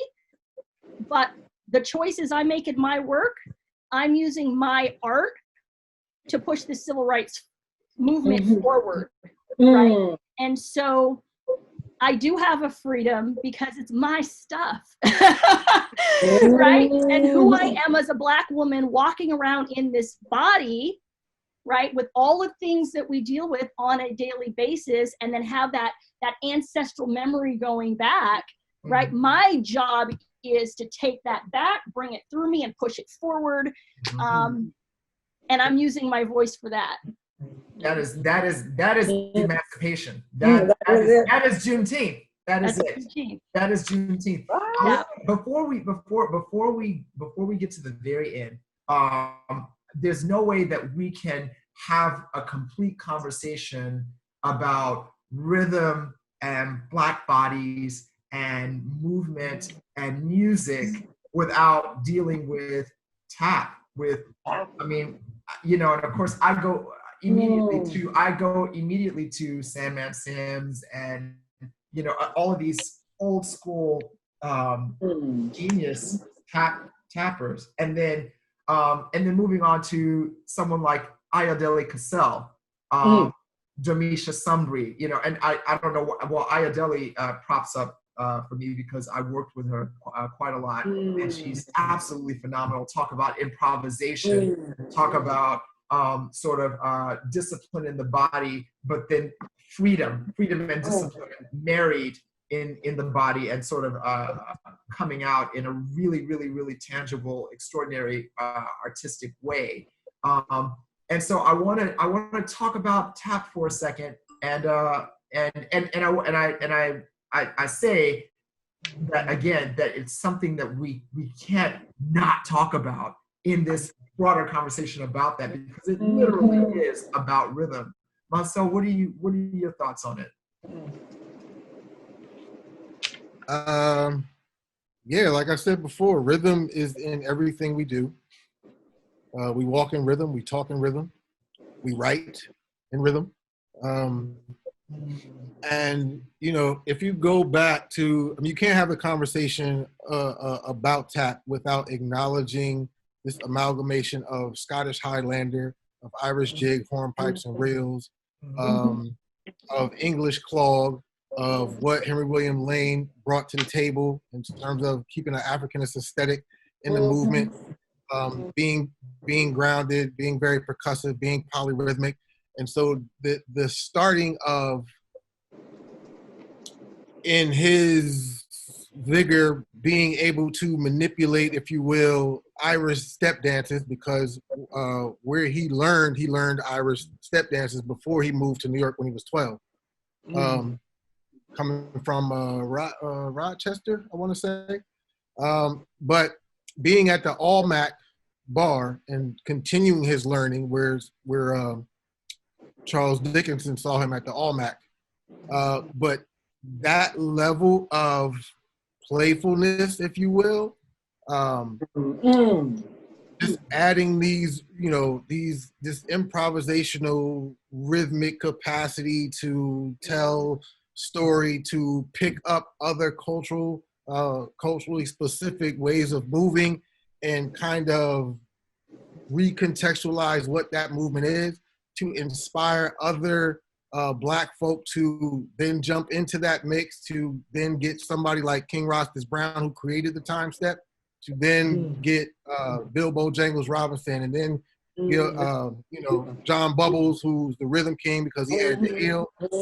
And so this progression that continues to happen for me all the way up into rappers, which I know is not dancing, but when you watch or listen, rather, when you listen to a tap dancer, you don't have to see them, and you will know the rhythmic flow that they have. That sense of rhythmic flow for me jumped into MCs for hip hop, because it's that same type of case, the same type of improvisational play, that same type of discovery, the same type of manipulation with words, and in a relationship to the music that gives you that flow. So it's a continuing thing that we see, but we often don't acknowledge it because of, you know, when you look at the big four, when during the 1800s, I want to say 1874, I think I'm off right now, but during that period in America where dance was sort of redefined, where Europeans came back to wanting to know European dances because they had gotten away from it, and then kind of codifying, well, this is what dance is, with like the Chautauqua movement that happened in upstate New York, and the reasons people teach dance and behind this, and it broke away from, you know, us as people kind of doing what we do, to colonizers saying, well, this is how we define dance, this is what's important, and us losing to a degree that sense of freedom because of how we study dance. Now, what I'm gonna say is gonna sound a little, it's gonna be pushback. It ain't gonna sound a little, it's gonna be pushback. I have strong issue with, and this is no disrespect to the form, because I love the form, but I have issues when I see Black bodies doing ballet. And especially from my elders who grew up under Jim Crow, let me explain why. Talking about this idea that we need to assimilate. We were straightening our hair. We trying to fit in. And then we pass this idea onto our kids. I cannot tell you how many Black ballet dancers I have seen. They got the Black art on their wall. They got the Black hairstyles. They got the Black fashion. And then as soon as you start talking about hip hop, oh, that's not real dancing. Somebody done tweaked your mind, because what we do is it. in every facet of improvisational games is it. It is technical. You just don't understand the technique of it, which is why everybody can't do this, because they don't understand that relationship. And so the rhythm is in that. The rhythm is, I'm connecting it all. The rhythm is in the tap, and it's like when you talk about rhythm, yes, we cannot talk about rhythm without talking about tap.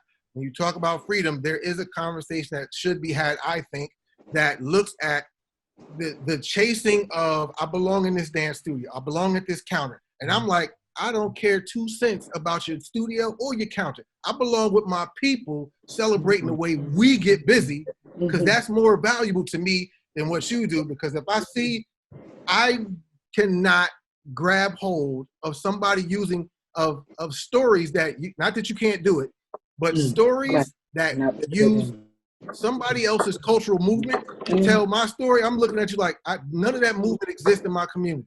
It's beautiful, but don't nobody in my community move like that. That story. I hear you. I hear you. And I think there's also a conversation. There's also a conversation that at some point we can have. I'm sure it's been had several times.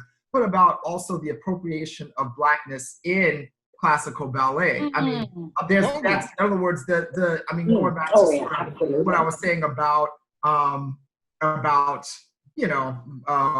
where we were with self-hatred, sort of as people who were pushed to ballet for the context of technique and sort of being superb and being fabulous artists at the expense of everything else.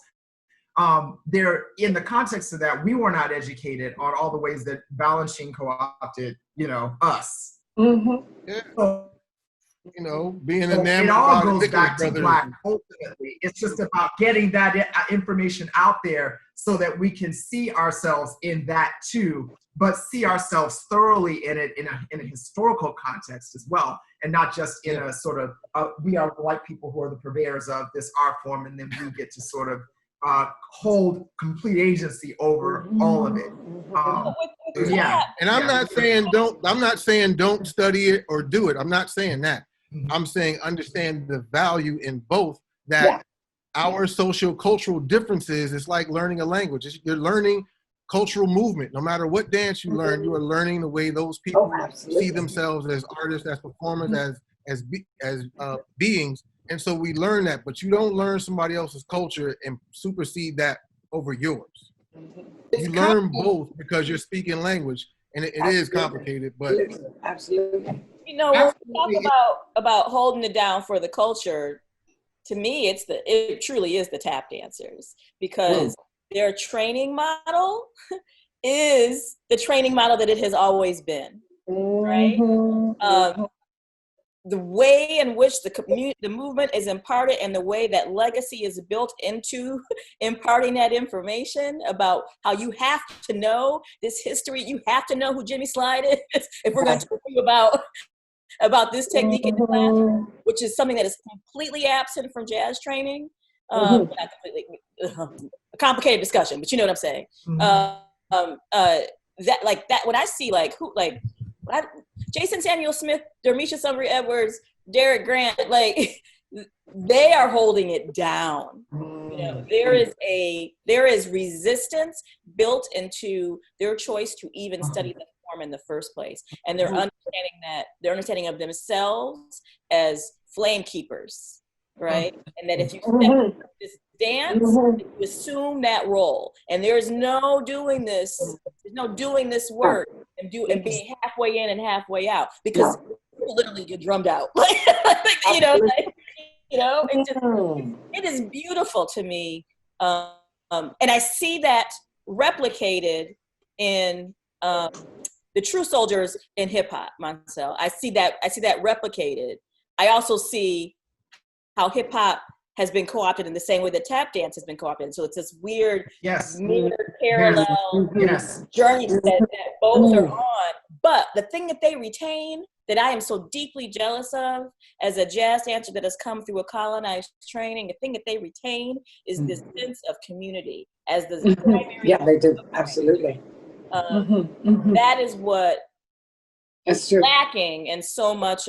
That's what colonizing our training has done, right? Yes. Amen. Yes. We took it out of the circle and we put it in front of the mirror. Yes. And it became about American individualism and not about us being part of a whole. Yes. You know. Yes. And Baba so- Chuck spoke to that. Baba Chuck, before years Oh, yeah, ago, I Baba, had this yeah. opportunity to talk to, and my God, I wish I had that interview. I spoke with Baba Chuck and Dudley Williams in between classes one day for about 2 hours at Dallas Black Dance Theater. We're just sitting in there talking. And one of the things that Baba Chuck said is that it's so hard to put African dance, you know, on the proscenium stage, because traditional African dance was never meant to be seen that way. It was meant to be felt in the circle, in sort of the realm and the protected sacred space that is created when people get together to do that work for a purpose, to do that movement and hear those rhythms and feel that drum in that way.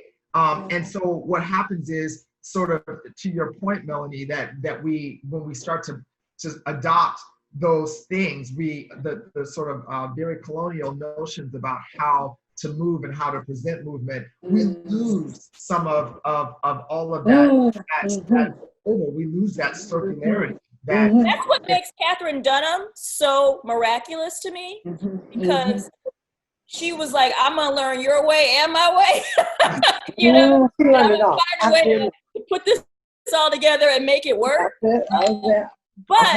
But sometimes I think people looking at what she did, like, even in a way, I'm still, you know, as a historian, I'm still unpacking my understanding of what she was doing, because I think what came after her in her name didn't always take all of those elements. They only there's only like a handful of those elements. Really tell part of the story. You know, and some of that was like survival instinct. How do I move the thing I'm trying to do out of this realm into this realm so that I can, you know, have more mind? Some of that's tied to capitalism. Like, we could have a long discussion about how we become successful in this world by way of capitalism. But there's something about her ability to retain characteristics and develop work for the proscenium stage that I think is actually quite difficult to do, you know, and that's also not actually in our training model either. We're given information about the venue in which this stuff occurs, and we may be giving information about the way we should be learning the dance, but we're actually not learning we're not really learning how you have to make those things be in dialogue with each other. We're mostly just transplanting and you put your peanut butter into my chocolate. You know what I mean? Like, but we're not actually figuring out how to make some new concoction out of this thing. It's just a Reese's cup, you know?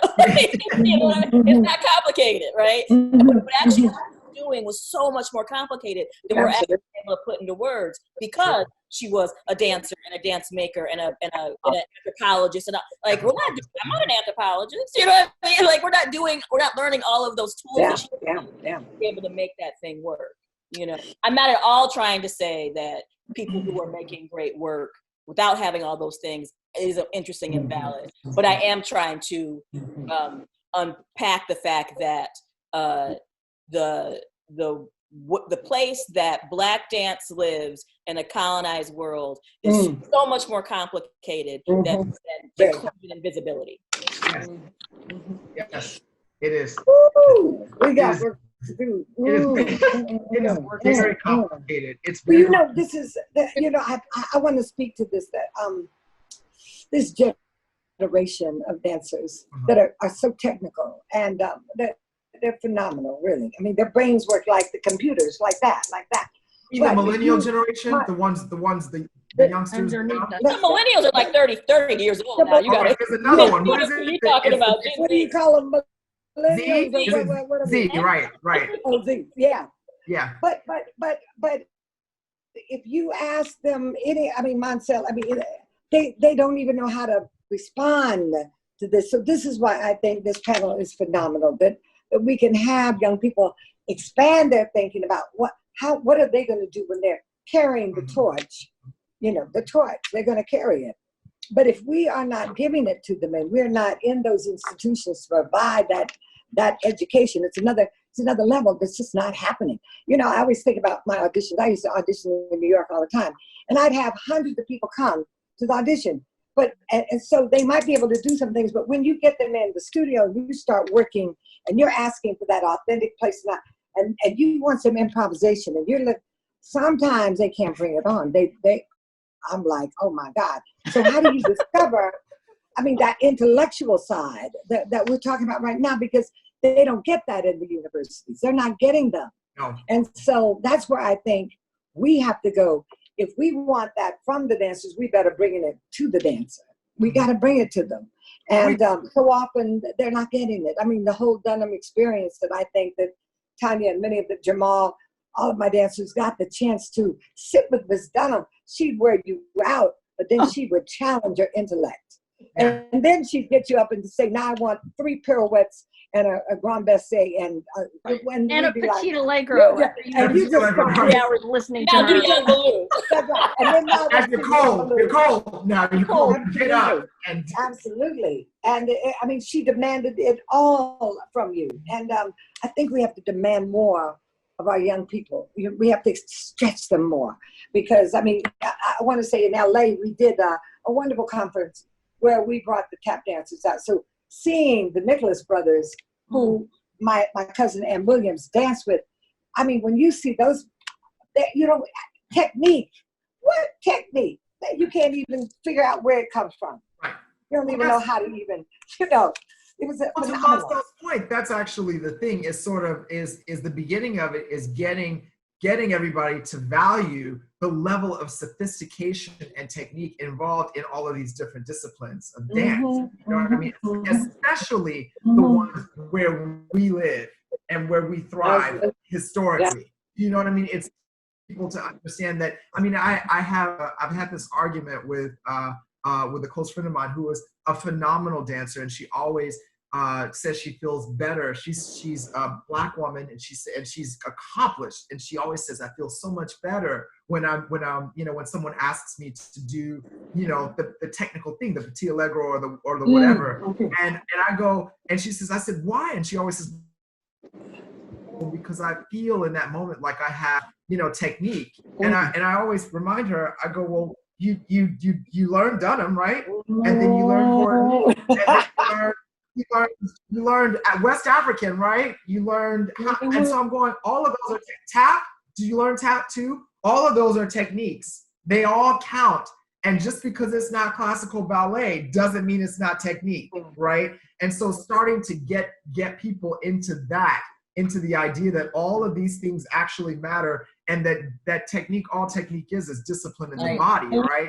So what kind of discipline do you have in your Black body? And once we see that and acknowledge that, then we can honor it and we can respect it, right? And then if we can do that, then it'll be easier for us to teach this next generation, the youngsters, that now it's important for you to get academic, and now it's important for you to read text, and now it's important for you to go pick up, you know, Halithu Osmari's book, or Dancing in Blackness, or any of those, you know.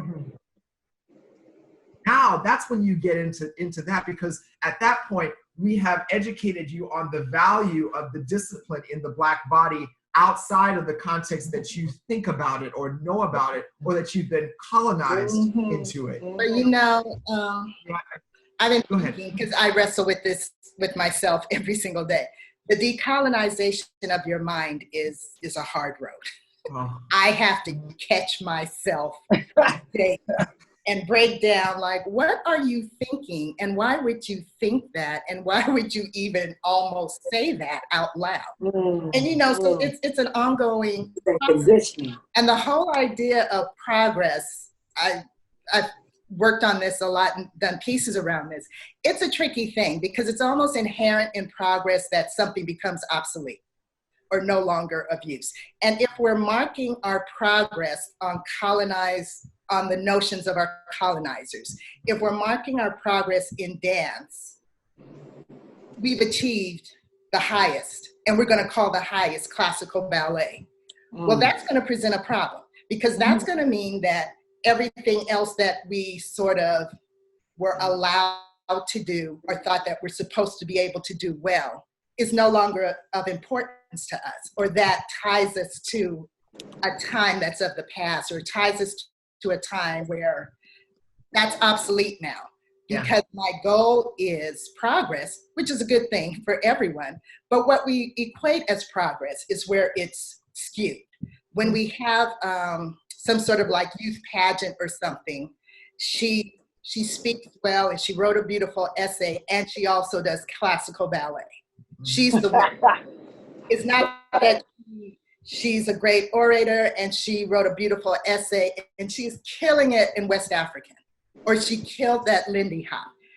Yeah. We're doing it to ourselves. We're thinking tap, jazz, authentic jazz dance, Lindy Hop. That's what we used to do. We don't have to do that anymore. That's a reminder of what was. Instead of thinking that that's part of us, it's part of our culture.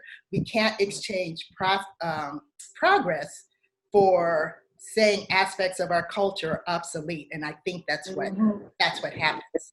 Well, and do you think part of that too has to do with the fact that right now, I mean, and this is just something that I've seen in society, we don't have the same cornucopia of options in anything anymore. I mean, it's like you have either a Droid or you have an iPhone. Those are your options. I mean, those are your options, right? You're not going to have a flip phone. You can't have a phone with buttons, actual buttons on it anymore, because guess what? It's obsolete. It's obsolete. Yeah. Before, there was a period where you could go and get any of the above, where we're just adding on, right? We're just adding on to the menu of options, of offerings, of things that we can actually get. And now the culture is, no, we're not adding on. We're doing away with it. We're just right here. And then we do away with it. We're just right here. Is that part of it? The culture. Institutions don't offer the culture. If you're getting into, if you're going into higher education, that's not part of the curriculum. I taught my first semester at a different higher education institution here in LA. And, you know, they brought up in the last department meeting, well, what is our support statement for Black Lives Matters? And, you know, read this, does it sound okay to you? And I'm like, hey, fine, you know, it sounds okay because it sounds like every other one. So, you know, you need to right? But when it's jazz class is going to be more than an hour and 20 minutes long, when it's jazz class is going to be 2 hours long, like ballet and modern, so that I can get into all these things that it's vital and important for the students to know, because I have to teach jazz as a re-education. Or it's so totally foreign just to talk about the history and the heritage and the continuation of Black American music and movement. So we have this statement, but we still have like an hour and 20 minutes to try to teach this in, to show that we, you know, the institution really means something about that. So if it's just that quest to continually, you know, break into these institutions and fight for the right to educate young minds. That's what I'm talking about. Absolutely. No, you can't make culture obsolete. Like, yes, you can make these songs obsolete, but like, obsolescence, and no matter how hard people want to try, I mean, Beautiful. How hard they want to try. the reason that Moncel's, you know, entire career is based in vernacular Black dance, because it's actually not obsolete, because it didn't go anywhere. He's not excavating you know, a fossil. It's always been there, you know. And, you know, that's what we teach at USC. Right. Like you know, one of the phrases that Moncel uses a lot that I've now picked up and stolen from you is about the, you know, the retention of characteristics over time, and how we can see, you know, our earliest understanding of jazz dance into hip hop dance because of how these characteristics keep reproducing themselves in bodies. So people want to tell us that some of these things are obsolete, and they're not obsolete. What you're saying is they don't matter to you, and it's to you that that we need to keep inserting into the conversation, because when for white folks, when your culture is dominant, it's real easy to think that to you isn't actually a part of this, isn't the end of the sentence, right? That is just obsolete as opposed to obsolete to me, right? You know, and again, I feel like we're at this really unique place that was coming. It was coming. But I think then when you pair it with a medical catastrophe and a social uprising, it has pushed a whole bunch of stuff into the conversation that people were prepared to let kind of coast a little bit longer. Yeah. It'll be very interesting to see who is going to walk this talk, right? We have been having versions of this conversation forever, you know. I have been, you know, one of the videos I still have it on VHS. One of the videos I covet is the Dance Black America, you know, Black America. right? Yeah, We've been having these conversations forever. It's not us who needs to be having these conversations. You know what I mean? Like it's healthy for us to keep this stuff in doubt. No, it is. It's healing.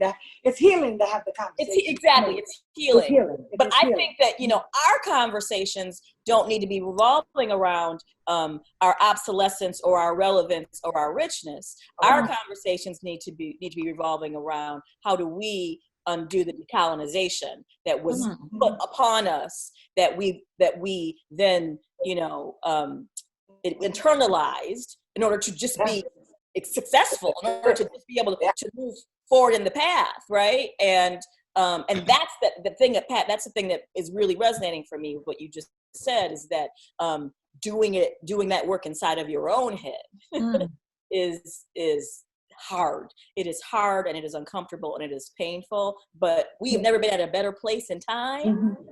I think so. You know, and then doing that work and passing that on to our young people. Doing the work inside myself, you know. Right. And then taking that work that was painful that we did with ourselves and passing that on to our young folks, so they don't perpetuate that same white supremacy up here that follows them through their dance career, their lives, and then on to the next generation. Because you know, that's one of the things that we do at one of the things to Pat, like one of the things that has been changing, you know, USC, we're in our 5th year, and it's the first university that I'm aware of that has 4 practitioners of hip hop in the school. It's the first school to have hip hop as part of the major. And we've jumped up in there so much and shifted the culture that the ballet classes are not, we no longer talk about men's class, women's class, not having it, because those young people are like having conversation about gender identity. So that's gone. The ballet classes, the teachers have ciphers in the ballet class. And because all these kids are now taking hip hop, they will jump in a cipher doing hip hop, doing ballet quick. And so it's like, we're just we're changing all of that, how you think about it, how you do it. And definitely, like, you know, there's definitely a whole brain course going on up in there. So we getting in the body, we getting in the mind. Bravo. And, you know. Bravo. I think they're doing it here at CU in Boulder. That's unbelievable what we've done. So I was really blessed to be able to start the Black Dance program at CU in 1970, whatever. And so starting that Black Dance there was so interesting, because my first classes, you know, it was phenomenal, because that's when Black studies were prevalent. I mean, they were very important. And I think that's some of the problem. We don't have those 60s consciousness with Black studies happening, so that we have the culture coming out of the studies. And I think that's what took place then. It was phenomenal. But I remember I started class that one day, and I came back and I said, I thought this was a Black dance class. I have only white people in this class. What kind of, I don't understand that. And they said, well, that's why you're here. And I said, oh, I see. So, but what we've done in that amount of time to change the culture is phenomenal. We've stayed focused. And so Rennie Harrison, you and a number of artists that we've been able to bring in to change, where we get masters. And, you know, we have Larry Southall teaching. You know, we say this man has a master's in hip hop. And they go, what? Yeah, master's in hip hop. That's what, you know, you need to know. That's a critical place. So it's taken a while, but I want to talk about Tally, because what was interesting, you spoke about Stack Up. I want to go back to you now, Melody, because, you know, Tally was very interesting, the way he talked about what influenced him in terms of his movement and his choreography. So we were doing interviews, and I think we had some of the CU students and so on, and Black studies up there. And Tally didn't want to say nothing. He was so tired of talking with the white people. He said, I'm not saying nothing. You're not going to get no interview. I don't have any photographs. I burnt them all. And we're like, Callie, are you kidding? He was just angry. He was mad. He was tired. And we understood it. But it was difficult for the company because we wanted so much and he was just tired of giving. And anyway, so he says, so the interviewer said, so who was your inspiration as a choreographer? He said, Duke Ellington. So he said, no, Miss Dunham, of course. But he said it was Duke Ellington because Duke understood movement. He understood. So he said he would work all the time in terms of how does the music sound, how's the movement move, and it was created together. It was a sense of oneness. It's not like we don't have those musicians in classes anymore. Those musicians that want to create and play and find out how our bodies are moving. So now, I mean, we're just using tape music most of the time because the universities don't have the budgets. So we have to go back and push for some of those things that will have us discover how the body is feeling and moving and how is the emotional space coming, because they're going to be in some emotional spaces like now coming out of this madness that we have to rediscover. And it has to be authentic because it's not going to be like what it was even last month. It's going to be different. Yeah, absolutely. I think that there's definitely so much about, well, first of all, I'm just going to stop and say, I love Tally's work. And I've only gotten to do it a little bit, but it was one of the things I noticed when I was dancing is that it seemed like all of the companies that I loved had something of his. Oh, right. It would pop up on the program and you go, oh, okay. So that's what we're gonna do. It was to me the ultimate in sort of putting several different disciplines of Blackness into one, sort of movement, style or idiom or perspective. And I appreciated that so much. That the idea of how can I bring a little bit of this Africanist aesthetic into this very, very sort of linear technical jump. How do I do that? And Tally figured out the ways. He said, you know what, I'm going to take ballet training and all that, and I'm going to add over here and this swaha over here and this spiral over here. Oh, he showed you everything. I'm going we can do all next, this. and I'm going to slide, and you're going to be on the floor. And you're going to do it in 2-inch heels. You're going to do it in 2-inch heels. Yeah. Yes. Did you do Right. Oh, man.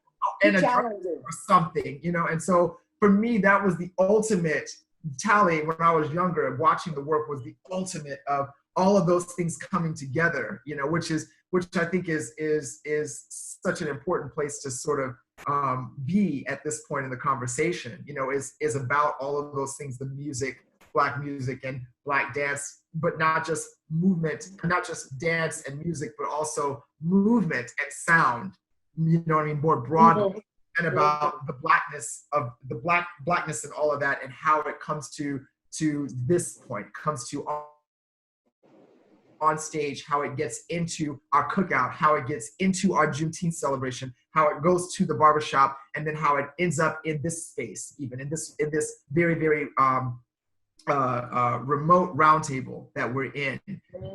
And so I feel very, very empowered, right now about the ideas of resistance, resilience, and remembrance in the context of Black music and Black dance with the revelations that have come through this discussion. So I want to take a moment to thank all of you for the insight and the awareness and the brightness and the wealth of information that informs the perspectives that you have and that you're willing to share and bring to the table. So I just want to take this moment to say thank you so much for that. And to say also that I think that because of of the reach that each of you has into the community, that once again I'm the optimist as much as I'm a realist. I'm confident that with the understanding of where we need to go and what things we need to give our young people and our young dancers, our young professionals, and the ones under Z into, you know, I don't know what is going to be, you know, D, E or something. I'm going to go back to the top of the alphabet, but it going into the future, into generations and further on that are part of this legacy. I'm empowered by the fact that there are people here that I'm looking at who are able to sort of inform the degree to which that decolonization happens, and that understanding of legacy and history and sort of honoring the ancestors that Juneteenth is about can actually occur. So I want to thank all of you for that. It's truly a blessing. Pat, do you have any recommendations recommendations for what we should do? Add to that? Oh, let's see. I'm going to say breathe deep and breathe free. Melanie, take it away.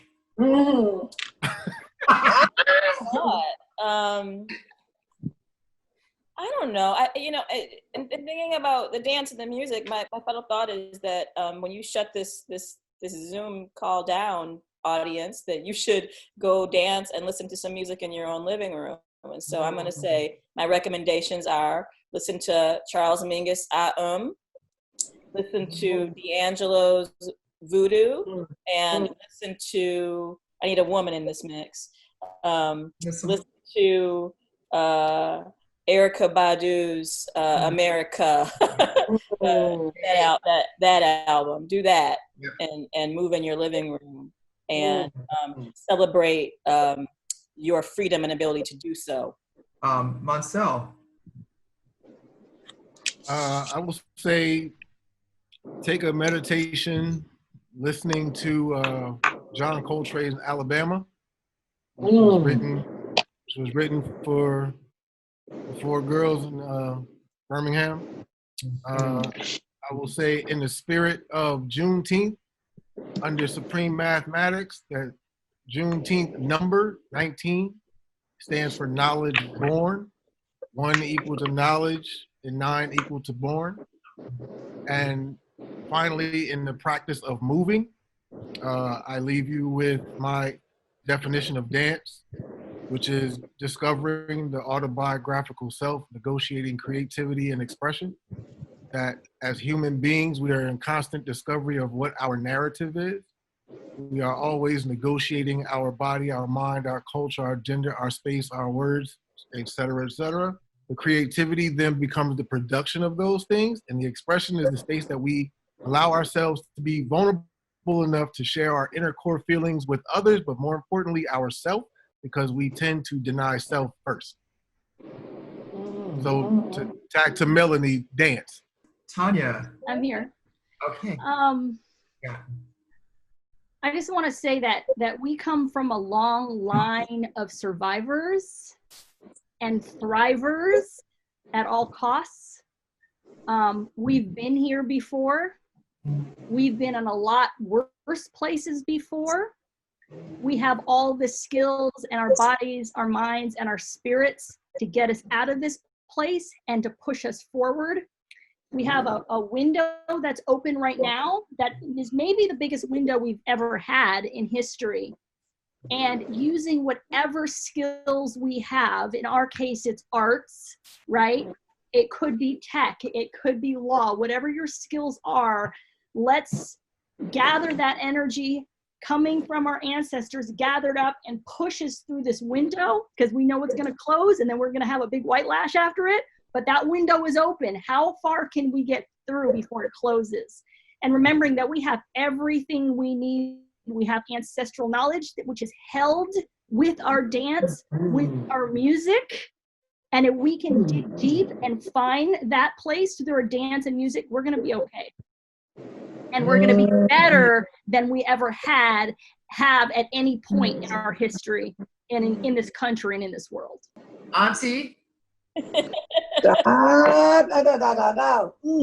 Okay, so I'm calling on the ancestors. I have to I'm just grateful for Baba Chuck. I'm grateful for Baba Olatunji.